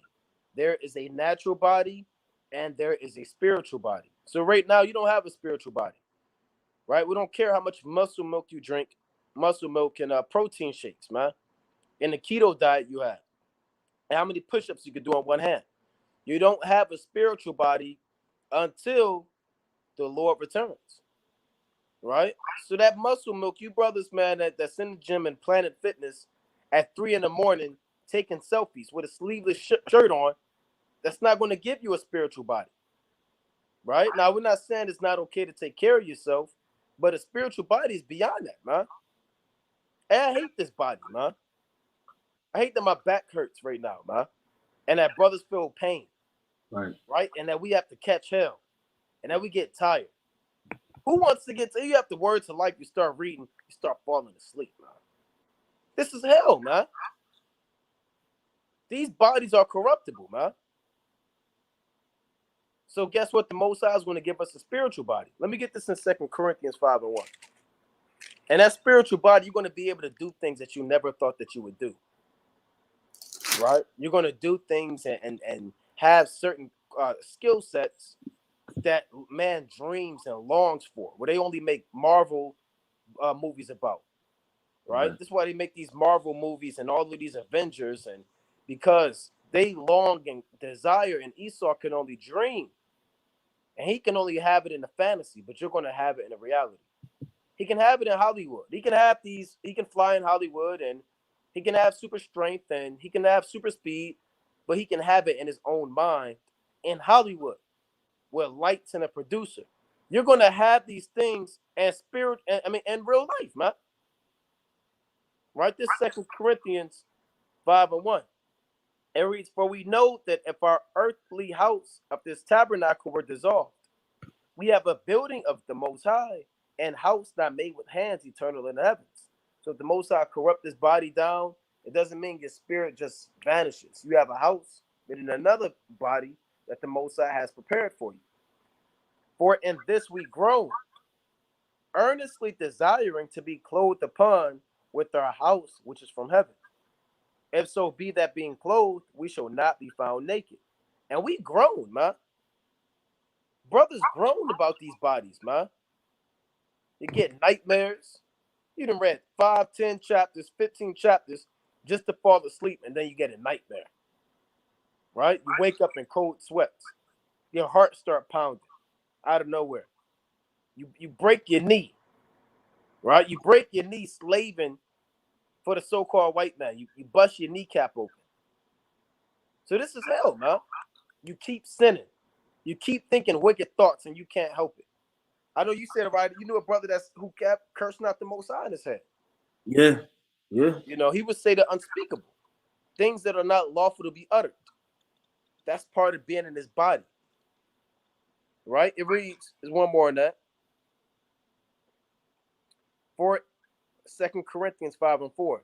For we that are in this tabernacle do groan, being burdened, not for that we would be unclothed, but clothed upon, that mortality might be swallowed up in life.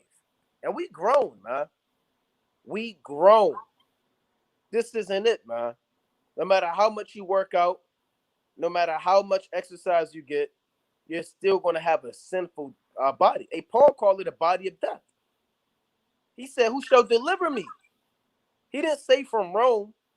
He didn't say from this prison system. He said, who shall deliver me from this body of death? That was on his mind. Because he said, to do will is present in me, right? But I hate that which I do, paraphrasing. So even if you want to do right, you end up going off. And I want to read 15, 25 chapters. I want to read 25 chapters tonight. But hey, look, my body might just pass out on me, man. You know, then you wake up like, damn, I done fell asleep reading. You know? You want one more point. You want to hold camp for 10 hours, man. You want to. You love teaching. You love shaking a hand and waking up the saints. Then your knees and your feet say, look, man, you better sit down. Right? You better go take a break, man. So that's what these bodies do, man. They interfere with you trying to do the work of the Lord. You got it, King. Yeah, I mean, exactly, man. Like the brother said, you want to read 25 chapters, but your body won't let you sometimes, man. It be the flesh. I gotta duck off at work and read, man. Like I gotta be crafty to read. If I didn't duck off and be subtle and do the things that I do, I wouldn't be able to maintain the amount of studying that I have, man. A lot of you brothers, you make excuses, man. Well, I only got 3 hours for myself when I get home. My kids, I gotta take care of my house, you know, my wife. Man, hey, look, man, if you want to read, you'll read. If you gotta wake up early in the morning, you'll read, man. I'll duck off at work, right? Hey, I got a bad stomach. Hey, it is what it is. I'll go read. Hey, look, instead of taking the elevator, hey, I'll take the stairwell and walk real slow with the Bible in my hand. And I'll read, man. Hey, I'll duck off. Hey, you gotta duck off in this thing, man. Stop making excuses. Because the flesh is gonna be pulling you away from the spirit daily, man. Daily. We gotta fight against that thing. So when we inherit, Lord willing, those immortal bodies, man. This is Philippians chapter 3 and verse 20. It says, for our conversation is in heaven, from whence also we look for the Savior, the Lord Yahweh Shah, who shall change our vile body, man. This body's vile, right? It gets dirty. It get back pain, like the brother said. You think wild thoughts, right? You may be trying to so-called read and start thinking about folly, man. Thinking about tomorrow, what you're gonna wear, right? What you getting hungry out of nowhere. You start thinking about folly, man. And the next thing you know, your mind gets sidetracked from the words of life. Or you fall asleep, man.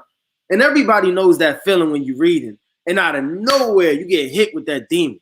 And you start getting sleepy, man. Right. And you're trying to fight against it. Next thing you know, you might fall asleep, man.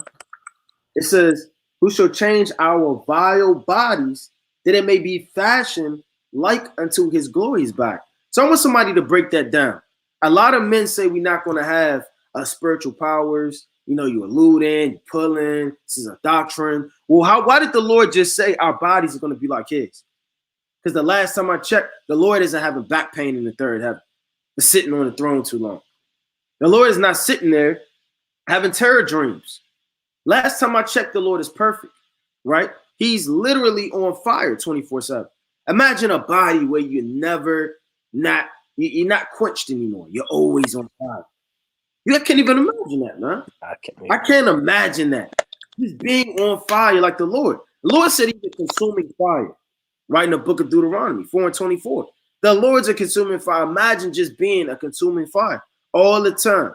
Never got to worry about any demons because they're all subject unto you, right? It says that it may be fashioned like unto his glorious body, according to the working whereby he is able even to subdue all things unto himself. So you'll be able to subdue the beast, the lions, all of the fowls, the nations. Everything will be under you. You understand? that is on earth, and will rule it in righteousness. So these are the things that we're looking forward to. And a lot of brothers, they get scared when the you know what hits the fan, the bee sting, right? The stick, right? And they closing down jobs and what do I do? Hey, this is a sign for literally all hell to break loose, man. You gotta haste toward the end. That's what Peter said. Looking and hasting toward the coming of our Lord Yahweh Shai. That's what you gotta do in this thing, man. Hey, the men of the Lord, they gotta haste to the end. Not be comfortable. On fire when it's comfortable, you understand, but when stuff starts to hit the fan, you start to get shaky. Because as soon as all hell break loose and it gets uncomfortable, and your back get broke, and your neck gets snapped, or your head get chopped off, it's as quick as we could be in the kingdom. If it be the Lord's will for all the saints to endure, man. So you gotta be praying for mercy in these last days.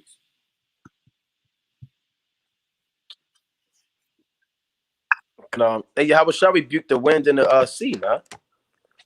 You know, he controlled the elements. Don't think that's far-fetched. Let me say this, man.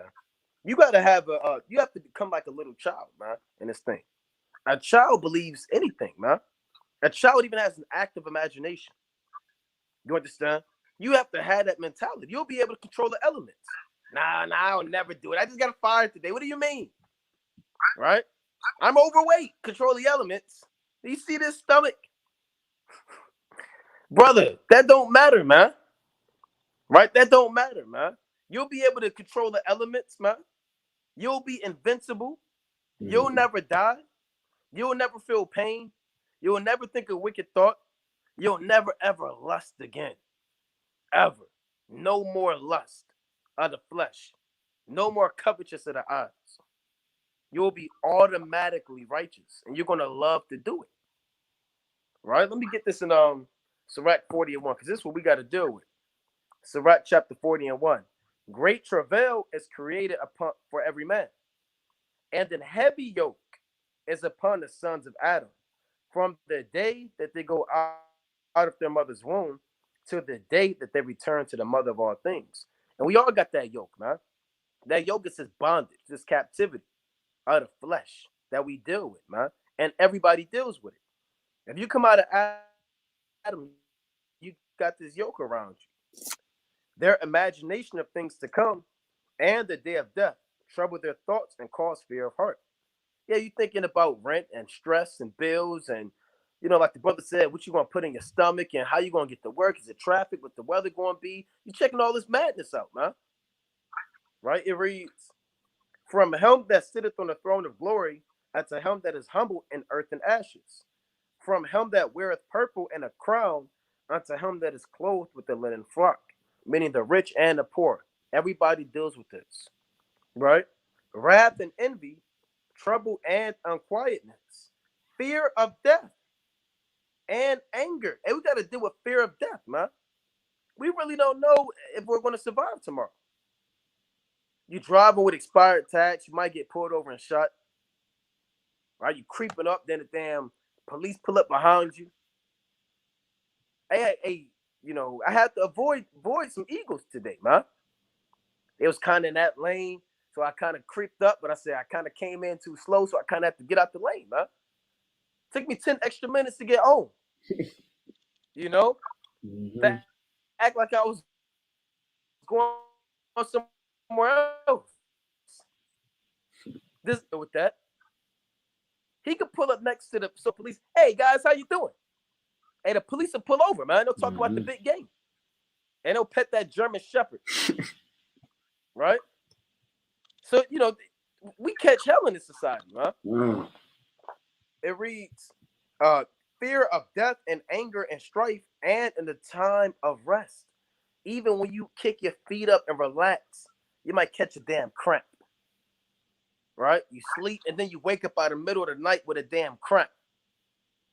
Or a nightmare. You might have some loud neighbors. Right? Yelling. Some loud music. In the damn parking lot, man. You know? You can't get no rest here. Even if you get rest, like I said, you might get a nightmare. It take you 3 hours to go to sleep because you overthinking everything. You got 1,000 things on your mind. You're not going to have 1,000 things on your mind in the kingdom. Right? You're going to be at rest. It reads, and in the time of rest upon his bed, his night's sleep do change his knowledge. A little or nothing is his rest. And we don't get no rest here, man. We get about 3 hours, 4 hours, maybe 5. Esau, you need 8 hours a day. I haven't gotten 8 hours of sleep in over 10 years. I don't even know what it means to get 8 hours of sleep. I don't know if any Jake is getting 8 hours of sleep. That's ridiculous. When the last time you got 8 hours of sleep? I don't know. Yeah, I don't think I've ever got 8 hours of sleep, man. The Lord said, a little or nothing is his rest, man. You know, brothers go to work, then brothers got to do lives, then brothers got families, then brothers got stuff they got to do. Then, so you know, brothers don't get no sleep. See, the sister says she get 5 hours max. I might get 4, maybe 4.5. Right? So you don't get no rest here. It reads, as in the day of keeping watch, because those men, if you keep and watch, you don't get no rest. Troubled in the vision of his heart. Like I said, you might have nightmares or whatever, as if he were escaped out of a battle. One more thing. When all is safe, he awaketh and marveleth that the fear was nothing. See that? Then you wake up like, damn, it was just a dream. And you go right back to so-called work. Hey, I had so-called dreams about me working. Then I had to get up and go to work. And I mean, for 3 days straight, I had the same dream about me going to work. That's hell, man. You know, when you go to drink, you want to have visions and, you know what I'm saying? Imagine waking up about you working, then get up, you got to go to work for 3 days straight. Madness. In the kingdom, you're not going to have to worry about that. You're going to have a spiritual body, huh? Right? Not plagued and burdened by the corruptible thoughts of man. You got it, King. Come on. Right. It's the book of Song of Solomon, chapter 3, right? And verse number 6. It says, who is this that cometh out of the wilderness like pillars of smoke, perfumed with myrrh and frankincense, with all powders of the merchant? Behold his bed, which is Solomon's, 80 valiant men are about it. So Solomon in this context, that's Yahweh Shah, man. It says 80 valiant men are about it of the valiant of Israel. They all hold swords. So, I mean, certain Jakes, man, you know, a lot of them, you're not an expert in war. Let's cut it out, right? You know, you got jumped before and now you just so-called earn your stripes. No, a lot of Jakes haven't even held the sword before, man. Can you imagine holding a 12-pound sword and drawing it out? A lot of brothers that kind of hold it like this, they wouldn't know what to do. And they kind of twirl themselves around to build up the momentum and then throw it at the enemy, man. He wasn't moving like King David. Hey, they was actually holding them swords. They was fighting, thrusting through. Hey, when you receive, you understand that immortality and that spiritual power, you're going to be an expert in war, man. Your heathen's not going to backtalk you. He's going to be taller than you. He's going to say, you know what? I'm sick of this. I'm reversing the roles. And the next thing you know, you bound. That's not going to happen, man. Right. And you're going to literally set them in order, man. Thus saith the Lord. And you're not going to feel pain. And anything that happened, guess what? And the Lord going to be with you. It's they all hold swords, being expert in war. Every man have his sword upon his thigh with the fear of night. So you're going to be an expert in war in this thing, man. And a lot of men, like I said, certain men, they don't know how to fight. They never got in a fight. They don't know what's going on. And the Lord is going to take your body, transform it into another vessel. You're going to be perfect, without spot, without blemish, being an expert in war, man. You got so-called people that are black belt that so-called could kill you with their finger, man. Or that could cripple you with their finger. And that's on a carnal level with the earth. You got the police, they'll take you to so-called I guess self-defense. You go to the army, and they'll teach you little combat moves. You're sitting there rolling on the damn mat and putting people in a headlock. And Esau get off with the leg lock, man. Right. He's known for the leg lock, right, in wrestling. Hey, but if that's on a carnal level, think how much more on a spiritual level when you actually receiving all of these things and you fighting, you moving, you ducking, and you jumping high. Hey, David was jumping over walls, man, and and bowing still, man. How much more us in that day? That's literally going to be the elect in the last days with the spiritual power that the Lord is going to give them, man. You can't be carnal with this thing. Everything is not, oh, it's just the context and it happened thousands of years ago. No, it's the spirit on this Bible. Not everybody can understand it. Right? Let me get this precept. Right? Real fast. Go to second Esdras.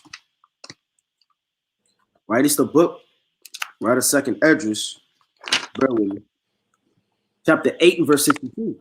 These things have I not shewed unto all men, but unto thee and a few like thee. Then answered I and said. So the Lord's only going to show a certain amount of things to a certain amount of men. He's not going to show them to everybody. Everybody doesn't deserve to understand these breakdowns, to understand the spiritual powers, to understand the resurrection, to understand things, right, that people read right over and don't perceive, man. So when you read these scriptures, you got to understand they're deeper, you understand, and they're dark sayings. When you go to Wisdom of Solomon, the 5th chapter, the Lord gives you all accounts of his second coming, all throughout the Bible, through Nahum, literally. You got Habakkuk. I mean, name any prophet, man. Literally, they're going into Yahushua. And a lot of them are going into him coming. You understand? When you go to Wisdom of Solomon, chapter 5, verse 1, then show the righteous man, and it says righteous, stand in great boldness. So in those days, the Lord has already prophesied that the elect will be confident, not having so-called shelter, maybe, if that's his lot, not having food and 8 and 3 days. You're still going to be bold. Imagine that. You're still bold in the last days with nothing to hope for but the coming of Yahushua the righteous. It says, before the face of such as have afflicted him and made no account of his labor. When they see it, they shall be troubled with fear and shall be amazed at the strangeness of his salvation. Like the brother spoke about earlier, Esau's gonna be confounded, man. He gonna be ripping out his hair, right? He gonna be. This can't be true. Is this the janitor that got beamed up? Is this the bus driver that got beamed up? Right? Is this the man that I just fired from Chick-fil-A, working a second shift? He the one that got beamed up? And yeah, they're gonna be the ones that beamed up, man. You want a lot of them men, and we're the lowest of the society on every type of level, socially, right? So-called educationally, like so-called what men deem as being professional, right? Professionally, everybody looks at the so-called black man as nothing. How much more the prophet? We're gonna be hated of all men. In those days, it's gonna be confounding that your oppressor sees you get beamed up, right, in the land of the living. It says, and they repented and groaning for anguish of spirit shall say within themselves, this was he whom we had some time in derision and a proverb and reproach. It's the man like we was calling a nigga this whole time, a janitor, right? A big lip Joe, right? Making jokes, right? Slamming the door at their office, man. This was the same man that got beamed up to everlasting life. So there's hope in this thing, man. Hey, the Lord said, let me get one more precept. And the Lord said, right, let me get the book of Job, chapter 8, and verse number 6. It says, we start at 7. Though thy beginning was small, and our beginning was small, man. Slavery, chains, right, being cursed, having no type of help in this society, being broke, right, on child support, can't see your children, right, you got ailments, right? Certain people, man, they lost their car, their job, or all hell breaking loose, man.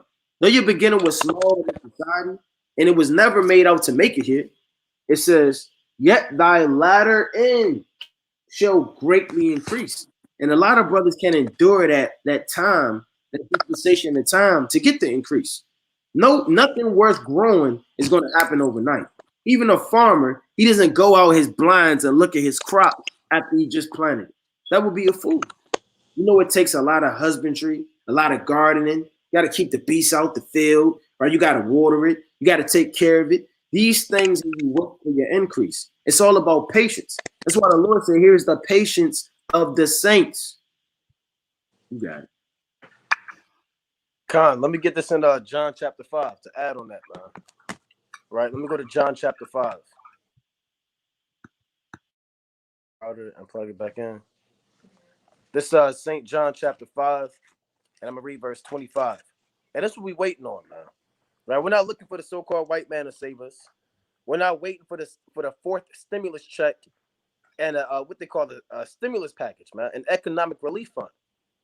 Right? You got banking on 40 acres and a mule.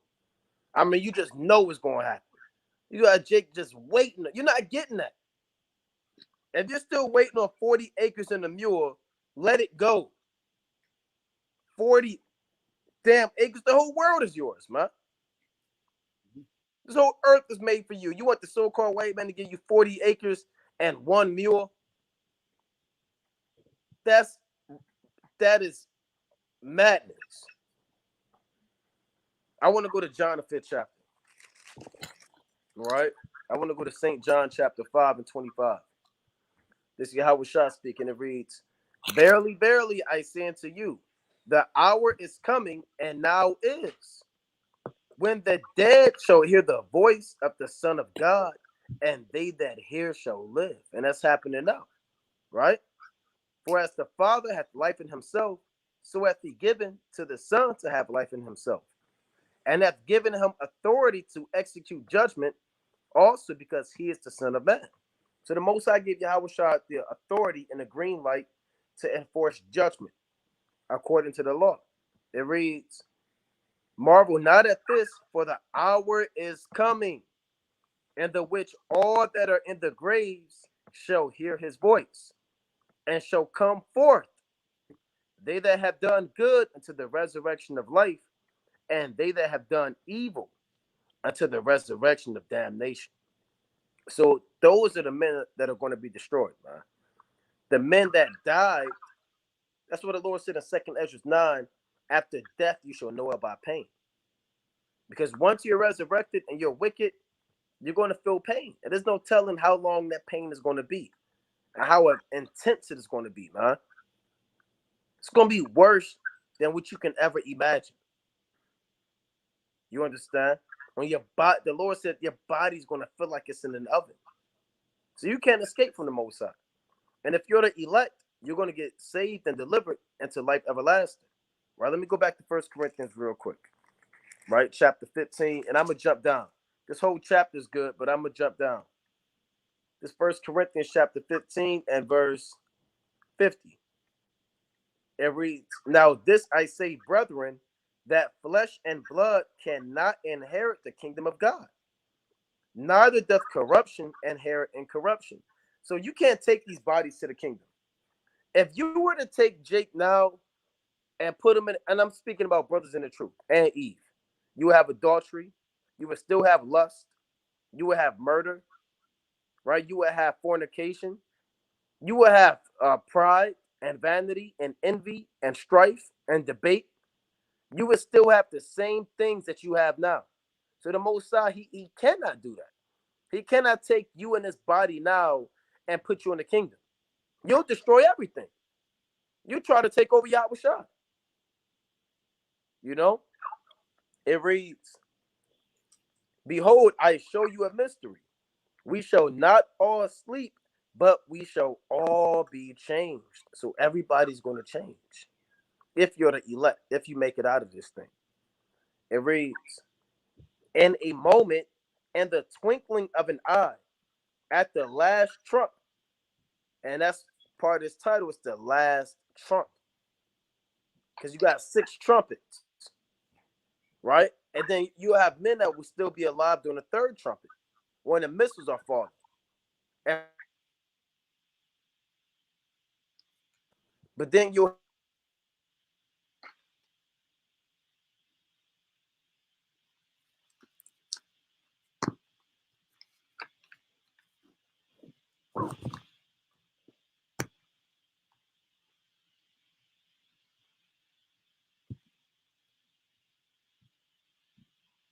Right. But let's go into another precept. Right. Till the brother come back.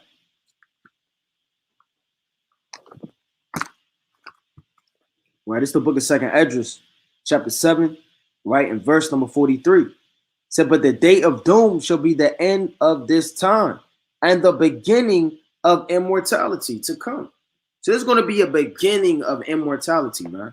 Stop letting men tell you that you're not going to live forever, man. And these things aren't true. And it's not going to be the way that brothers are breaking it down and it's a doctrine. Don't be swayed, man, in this thing. It says, and the beginning of immortality for to come, wherein corruption is past, and temperance is at an end. Infidelity is cut off, righteousness is grown, and truth is sprung up. Then shall no man be able to save him, right? That is destroyed. Nobody's going to be able to save that man that got destroyed. You only got one chance in this thing: to repent, serve the Lord, keep his commandments, and make your body a living sacrifice. And a lot of men are wasting precious time. Don't you know the Lord said in the book of Job, chapter 8 and verse 9, life is a shadow? Psalms chapter 144, verse 4 on down, that life is a shadow. And what are you taking time to do in this life, man? Nothing but vanity, nothing but slothfulness, nothing but folly and madness, man. Hey, life is a shadow, and all hell is breaking loose, man. It says what?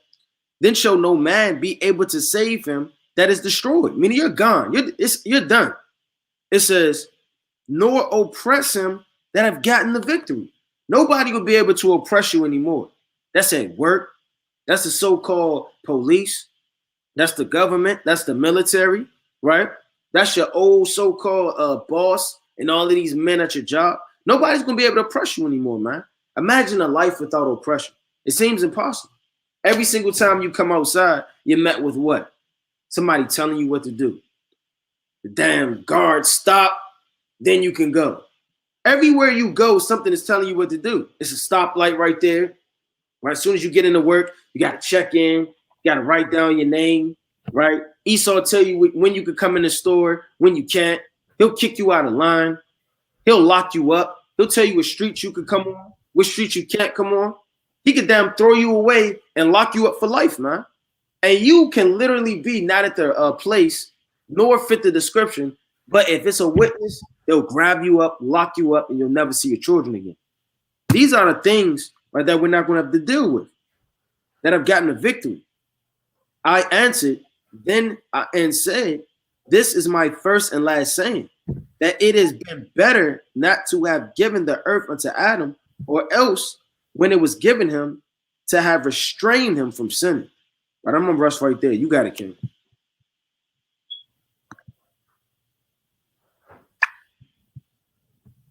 You got it, King. Con, man. Satan causing hindering. Right? Hindering the work. Can you hear me? Con. All right, Con. Let me go back to 1 Corinthians. Right? Chapter 15. Right? Let's go to 1 Corinthians chapter 15. I want to finish that real quick. Right? This 1 Corinthians chapter 15 and 52.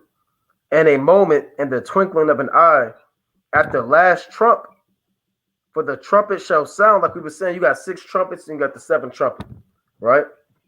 It reads, for the trumpet shall sound, and the dead shall be raised incorruptible, and we shall be changed. For this corruptible must put on incorruption, and this mortal must put on immortality. So when this corruptible shall have put on incorruption, and this mortal shall have put on immortality, then shall be brought to pass the saying that is written, death is swallowed up, and victory. O death, where is thy sting? O grave, where is thy victory? So the Most High said, you're going to be immortal. You're going to be changed in a moment, in a twinkling of an eye. And nobody knows what that glorified body looks like, man. You may have like a glow, like a golden aura about you, right? You're not going to have any blemishes in the kingdom, right? You're not going to have any acne. You're not going to have a flat nose, right? You're not going to have obese Israelites in the kingdom. You're going to be perfect. Perfect. And your glorified estate, man. You're not going to have dwarfs. That's part of this life, right? Part of this life, you got dwarfs and hunchbacks and Siamese twins and demons and all of this hell that we gotta catch, man. And it's like you might be born with one eye or something like that. In the kingdom, you're gonna be immortal. The Lord said in Wisdom of Solomon, the first chapter, for righteousness is immortal. Right? Meaning if you're rooted within the wisdom and the laws and commandments, then you're gonna be immortal, man. And have that spiritual body. Like the brother went into, you'll be able to subdue all things, man. You'll be able to control the elements, right? The Most High may have you. We don't know the limitations, so we just, we get into this thing. But the Most High even said in 1 Corinthians 2:9 that eye hath not seen, nor ear heard the things that the Most High prepared for them that love Him. So you can't even fathom whatever you think the kingdom is going to be. It's going to be beyond that. Because the Most High never gave it to man anyway to comprehend what the kingdom is going to be like. He didn't give you that, right? So whatever's going to be like, you can't even imagine, man. You got it, King. It's Second Esdras, chapter 7, verse 49. For what profit is it unto us if there be promised us an immortal time, whereas we have done the works that bring death? What do a lot of men haste for the coming of the Lord for, man? If all you're doing is things that bring forth death, you're sinning, you're not diligent, you beat your wife, or you never take care of your children, you don't work as a man, you sit on the couch all day, you don't want to fast, and you half want to watch the videos, man. It says, and that there is promised us an everlasting hope, whereas ourselves being most wicked are made vain, and that there are laid up for us dwellings of health. So like we keep going on the scriptures, it's dwellings of health. You're not going to have to worry about where's the medicine, where's the Aleve, where's the Tylenol, where are all of these things? You're not going to have to worry about that, man. It says, and that there are laid up for us dwellings of health and safety. Nobody's going to oppress you. You don't have to look over your shoulder in the kingdom. You look over your shoulder when you on your way home. You park your car. You may have a garage. You may catch the bus. And then a bus don't drop you off right in front of your house. They drop you off down the street, right around the way. And we know what that means. Right in the midst of crime, man. Right? And now you got to walk home looking over your shoulder, trying to make people don't know what's going on. It says, and whereas being most wicked are made in vain, and that there are laid up for us dwellings of health and safety, whereas we have lived wickedly, and that the glory of the Most High is kept to defend them which have led a weary life, whereas we have walked in the most wicked ways of all, and that there should be shewed a paradise. What do you think when you hear the word paradise? You don't think of just a mansion in the hills and Beverly Hills and it's sunshade and the sun kind of going down. It's purple and then it's pink, then it's a little bit of orange, then it's red, and then that's just it. No, it's deeper than that, man. It's deeper than having a pool in your backyard. You have these celebrities that are wicked. I mean, they sleep with so-called white women. They don't give back to their community. They flash cars and live a wicked life, man, in clubs and get drunk and be given to all manner of drugs, man. Right? And they glorify that life. And guess what? They live so-called good. That's what people look at. Look at his mansion. He got a damn 9-bedroom house. He got an exotic pet, a cheetah, in his backyard. He got a swimming pool, right? He got 5 Maseratis. He got a McLaren, 2 Lamborghinis, and a Ferrari. And you feel like he's living a life. A fat gold chain or iced out grill, right? And a bust down watch. And you feel like this is life, man. That's nothing.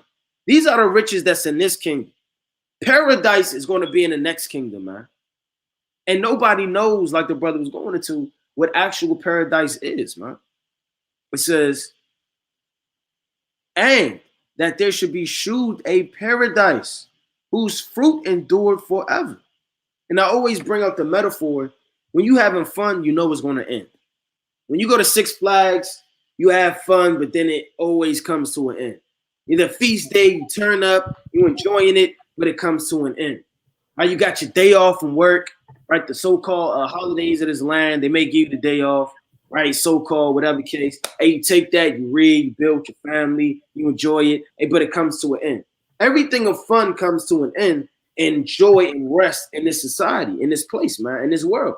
But the world to come, right? The kingdom to come, the paradise to come, is not going to stop. It's not going to stop resting. It's not going to stop eating, right? And nobody ate all the fruits of the earth. Stop it. Go to damn giant to eat watermelon and pineapples and apples and oranges. What are all of the things, right, that the brother Salaki, that the Most High has throughout the earth that we've never tasted, right? You got it, King. I was gonna say, Jake, you go in there, you pick up all them nasty grapes out the bottom of the bag. Talking about this a good one. That's not a good one, brother. You done had all types of people molest the bag of grapes before you, man. I just want to make that point, Jake. You haven't experienced a true kingdom yet. Right. The damn warehouse rat then laid down all his droppings on all of the cans of soda. Yeah. And rub them off and stick them in the back of the truck. Right? Hey, this is not life, man.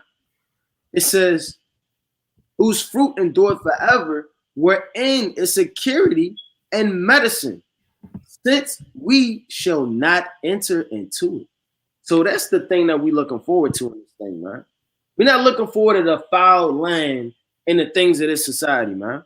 The so-called white man tells you a good night on the town, right, is going to dinner and the sizzling steak coming out and all of the tricks with the fire. You got the Ginsu, man. They flipping up the Ginsus and throwing up all. Man, that's folly, man. Imagine being in your own mansion in a palace, man.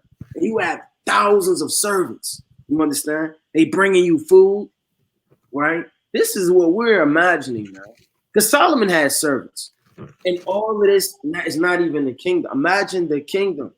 Stop being so closed-minded in this thing, man. You gotta, like the brother, you gotta get into it, man. And when you get into it, and you gotta literally read, right? Pray that the Lord give you discernment and direction and give you hope. Hey, man, the Lord said when there is no vision, the people faileth, man. So you gotta have some vision in this thing, man. Right? You have to have some type of zeal and willpower to want to get the hell out, man. Because at the end of the day, this place is about to be destroyed, man. And either you make it or you don't make it. And you'll be able to taste of the heavenly things, man. Right, let me get this precept in 2nd Esdras 8. Did you go to 2nd Esdras, the 8th chapter, 52? Nah. Right, let me go to 2nd Esdras 8 and 52. I'll start at 50. This is what the Lord told Ezra. It reads, I'll start at 4. Boy, man, this whole chapter is good. I'm going to start at 50. For many miseries shall be done to them that in the latter time shall dwell in the world, because they have walked in great pride. But understand thou for thyself, and seek out the glory for such as be like thee. For unto you is paradise opened. The tree of life is planted. The time to come is prepared. Yeah, the time to come is prepared. You're at the end of this thing, man. You're literally at the end of this movie, man. And you know when you're watching the good movie, you know it's about to be over. That's when you're kind of on the edge of your seat. And you're kind of waiting for the big event to happen. And can only build up so long. Then you got the climax, right? You about to get the climax of this thing, man. And I'm praying to the Most High. They said it may happen. We don't know what the Most High is going to do, but they say by December 24th, Russia will invade Ukraine. We'll see. I'm on the edge of my seat, right? I'm literally on the edge of my seat, hitting that refresh button, right? Just pressing it like that, waiting for something to happen. Now, it could happen, it could not happen, right? But at the end of the day, the Most High's will going to be done.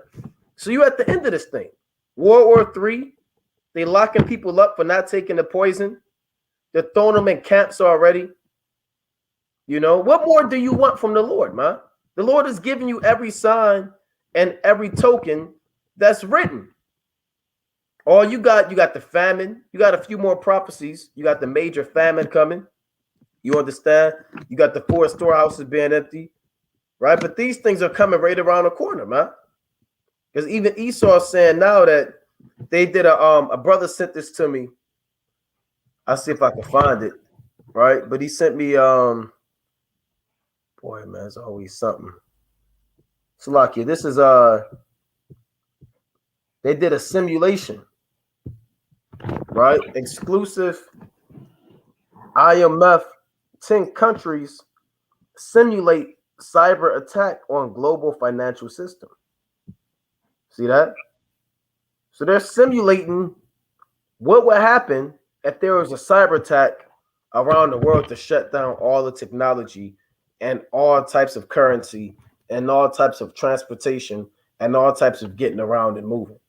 When they simulate these things, they're only doing it just to see how the people are going to react, how much damage is going to cause financially, how the people, if the people are going to rebel, are they going to worry about it? Because they've been doing this lately. They've been having these blackouts. So it's been blackouts, and websites been down, and Facebook's been down, and YouTube's been down, and they're trying to see how the people are reacting. How many people are trying to log back in? How many people are typing that refresh or clicking that refresh button, disconnecting the router? So this cyber attacks are coming. World War III is coming. Famine is coming. Destruction is coming. So guess what? You at the end of this thing. And the Lord told Ezra, I'm going to read that part again in second Ezra's 8. It reads, Salaki, let me get that again. For unto you is paradise open. Like the brother said, paradise is not Tijuana. 7 nights with 3 bottles of tequila. And the bartender say this one's on the house. Right? That's not paradise, man. The jet black sand that Joe talked about, it's not paradise, man. And going snorkeling and swimming with the dolphins and riding a horse on the beach is not paradise. Or wearing all white, how they do in Baltimore, and going that cruise ship, around what I'm talking about, they really think they're in paradise, man. It'd be like 50, 75 of them. They put on all white. Oh, I gotta go. I gotta go get in this damn ship and go across the nasty harbor, man. Smell the fumes and toxins of petroleum and dead bodies. That's not paradise. Hey, the kingdom of heaven is paradise. Sitting with Abraham, Isaac, and Jacob. Going to Daniel's house, man. Right? Listening to what Jacob has to say. Just listening.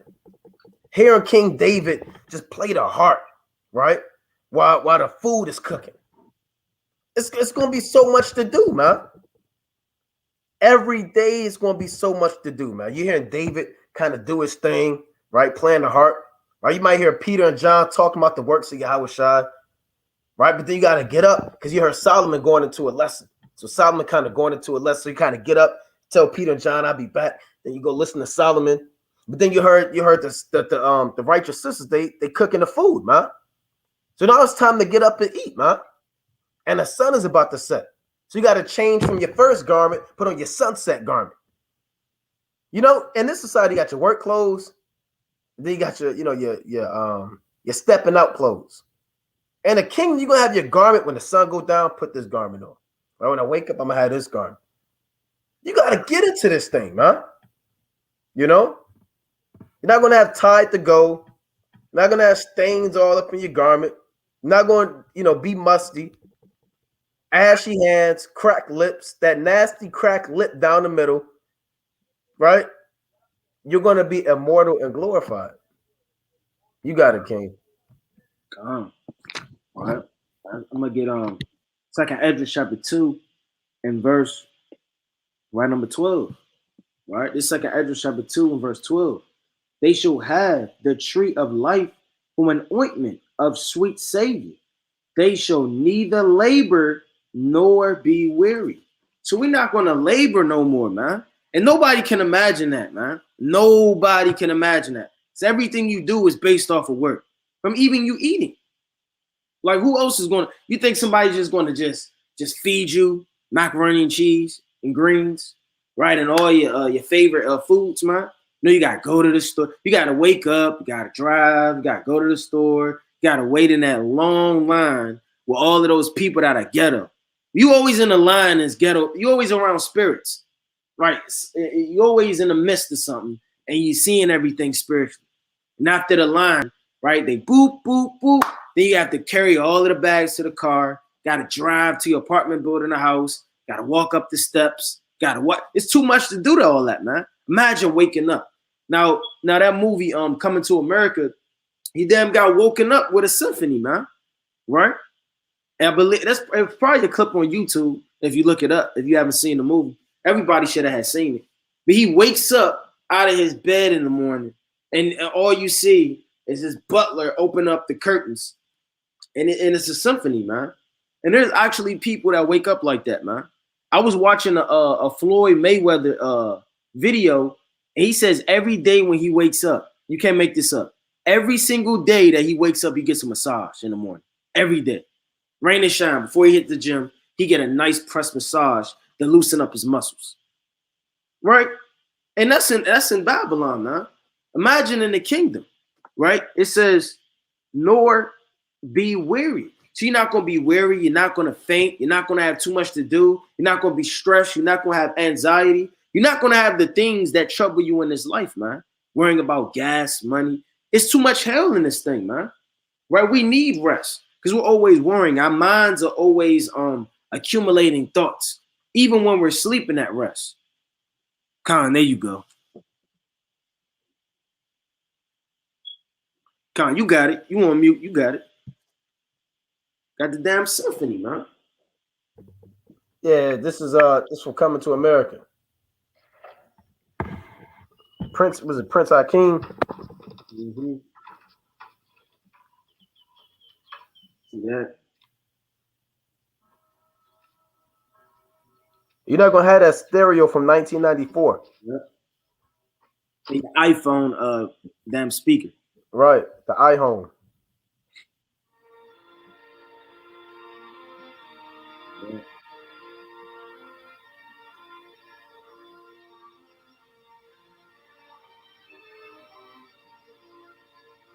Yeah. You got that nasty alarm clock on your iPhone.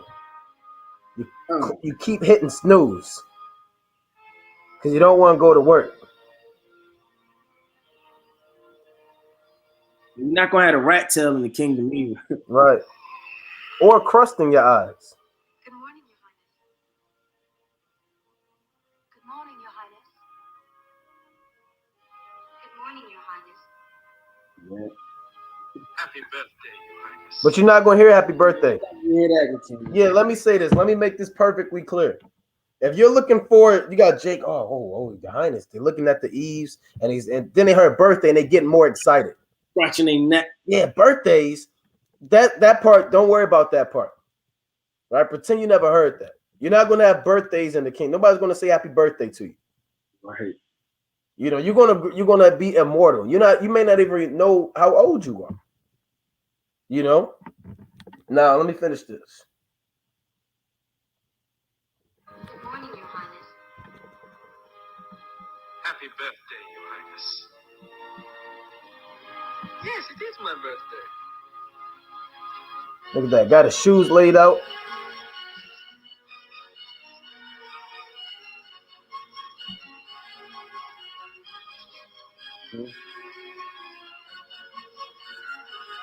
They was even throwing down the flowers when he was walking. Yep.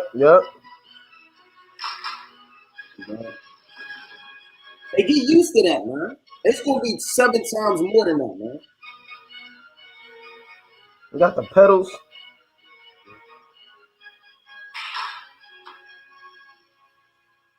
Imagine clapping, telling the nations what to do. Perhaps just once I might use the bathroom myself. And he left all that to go deal with The Babylon. He went to Babylon. We'll just say he went to deal with an E from Babylon, from McDowell's, right? Right. So the Lord isn't dealing with that. You know, you're not going to go seek and go try to find. You're going to have your wife in the kingdom. Your kids are going to be in order. The Lord said in Isaiah 54:13, all thy children shall be taught of the Lord, paraphrasing. Right? So all of your children are going to be righteous, man. You got it, King. The Wisdom of Solomon, chapter 8, And verse number 13. Moreover, by the means of her, meaning wisdom, I shall obtain immortality and leave behind me an everlasting memorial to them that come after me. I shall set the people in order, and the nation shall be subject unto me. So you're going to set people in order. That's not just talking about telling them to shut up. Meaning you're going to give them jobs to do. You're going to tell them when to rise, when to sit down. Order, the Lord said, let all things be done in decency and in order. And that's all things. Everything has to have order. Imagine setting up this heathen. All right, well, you're going to chop the wood. You're going to be in charge of lighting all of the fires. And look, you're going to be in charge of mowing the grass. You're going to be in charge of getting the fresh pineapple juice. You're going to be in, and everybody's going to have a lot, man. And guess what? If something isn't done, they're getting beat, man. They're getting the lashes, right? And we're going to whoop them, man. And everything will be done in decency and in order. It's not going to be out of order. You're going to wake up, well, who was supposed to cook my food today? And then the heathens looking at each other. I did it last Tuesday. No, everything going to be in order in this thing, man. Thus saith the Lord. The Lord said you're going to set the nations in order. And that's every nation. Even nations you haven't even seen, man. All of the different nations, right? Out of 18, you're going to set each one of them in order, man. You're not just going to have Edomite servants. Stop just thinking Esau. I want all the servants if it be the will of the Lord, man. Because all of them had us in slavery. Chiefly, I want Esau, but I want all of these servants, man. Because all of them beat us, they raped us, they stole our nationality, they destroyed us, right? They bruise us, they afflict us, and they reign over us unjustly, man, and make up false accusations, man. Right? Today, when I was at work, I went into the 7-Eleven, right? And it was a so-called homeless Eve, right? She was getting oppressed by the Africans in there, man. They said, we calling the police. Get out of here. And she said, stop accusing me of stealing. I just want to come in here and buy a big goat. They said, no, we're calling the police right now. We're calling the police right now. And she's like, nah. And then, she said some off stuff, but she was mad, man. She cussed them out. Right next thing you know, the police came. This woman isn't coming to rob the store. This woman doesn't even have a sandal to put on her feet. She scunged up $1 and some change just to get something to drink. And next thing you know, she got the police called on her. So this is the nation that we live in, man. These nations, they got to pay, man. Con. And that's why we have hope in this thing, man. Let me get this in Romans 8:24. That's what drives us. It's hope, man. This Romans chapter 8:24. It reads, for we are saved by hope. For hope that is seen is not hope. For what a man seeth, why doth he yet hope for? And we haven't seen anything that we have mentioned tonight, man. We haven't seen bodies coming up out of the ground.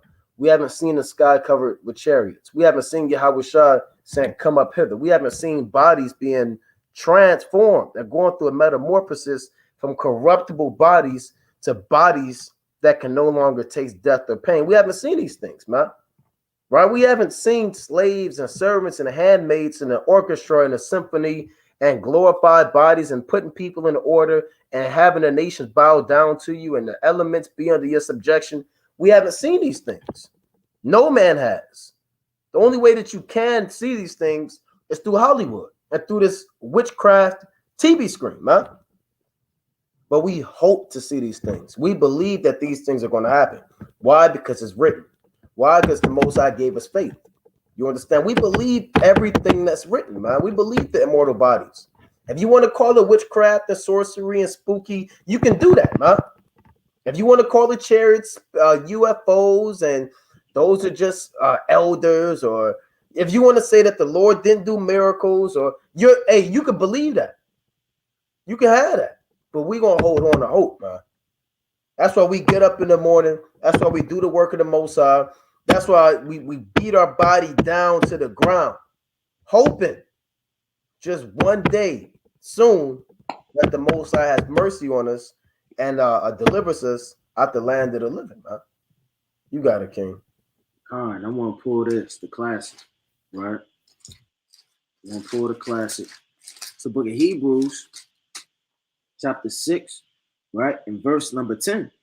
For God is not unrighteous to forget your work and labor of love, which ye have shewed toward his name. So everything you bring forth, the Lord is not going to forget it, man. Don't be carnal and think you need to see a reward immediately. You sow it in and then you reap it immediately. It doesn't happen like that, man. What if everything we've ever done, and not talking about me and a brother, but as far as Israel, is going to be literally transferred in the days of trouble? Every time we fasted, right? Every time we prayed, every time we gave in alms, every time we washed away our sins through the name of Yahweh, every time we labored and taught, everyone we literally prophesied it to, everything we did in that day, the Lord is going to give you mercy for that. Then you're going to have certain other men, they just know the truth and they just read. They may not have the amount of mercy that next brother is going to have. You want the assured mercies of David, man. And that's on all levels. Because David went off, guess what? He had mercy. David is the chosen. David is the elect. Hey, David said, thou shalt draw me out of many waters, man. So David's going to be on the earth. David's going to get saved. And David's going to be the last one standing on the earth when all hell breaks loose. It says, which he have shewed toward his name, and that ye have ministered to the saints and do minister. So the men in the last days, they should be ministering, man. Passing out flyers, doing anything you can. I can't even imagine what my life will be like if I haven't found this truth, man. Hey, Jake in the world, they even say I'll be locked up or dead. Why is that the two only options? It's never successful. It's never knowledgeable. It's never taking care of my family. I'll be locked up or dead. You know? And that's coming out of, hey, it is what it is. The Lord speak of once, yea, twice. And our people are destroyed.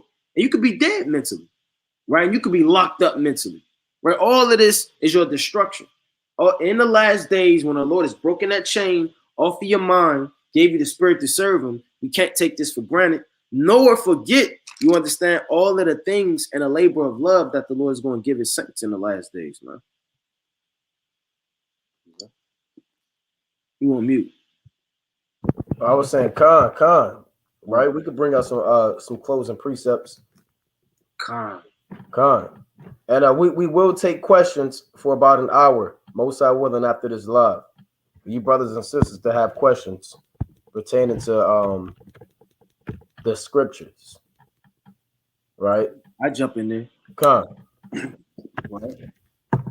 Let's go to the book of Revelation. All right.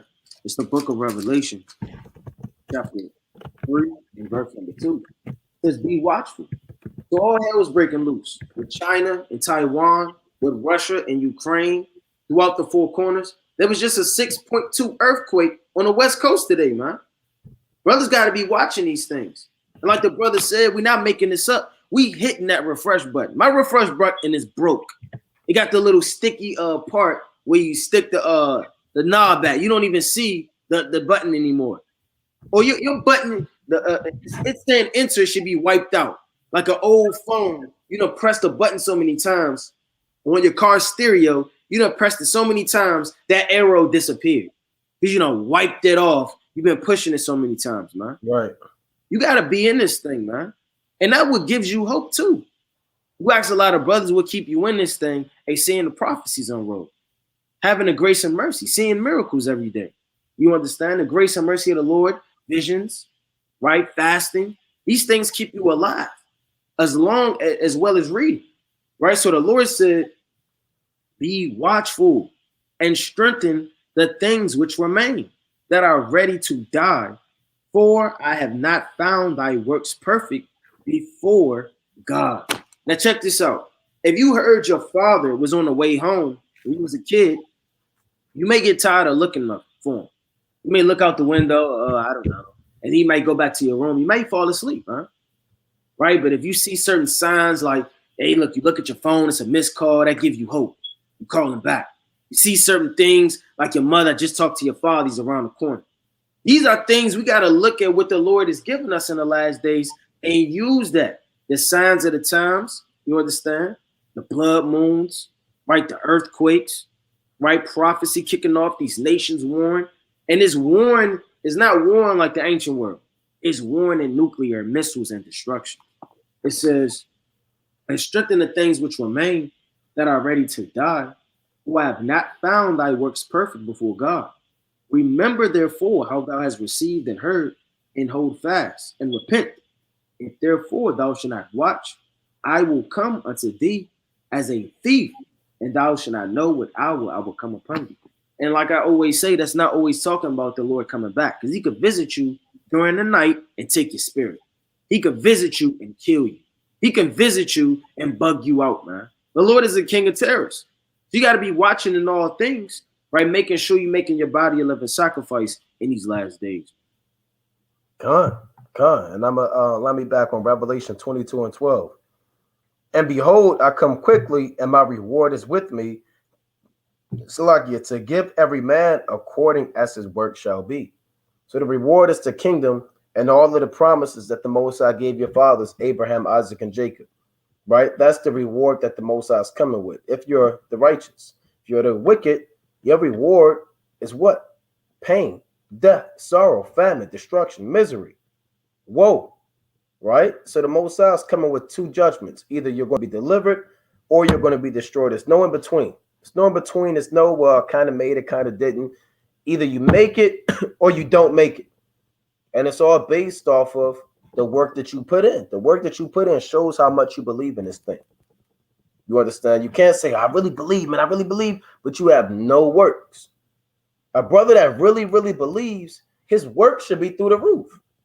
You should be able to know, hey, look, man, damn, this brother, he gotta believe this thing, man.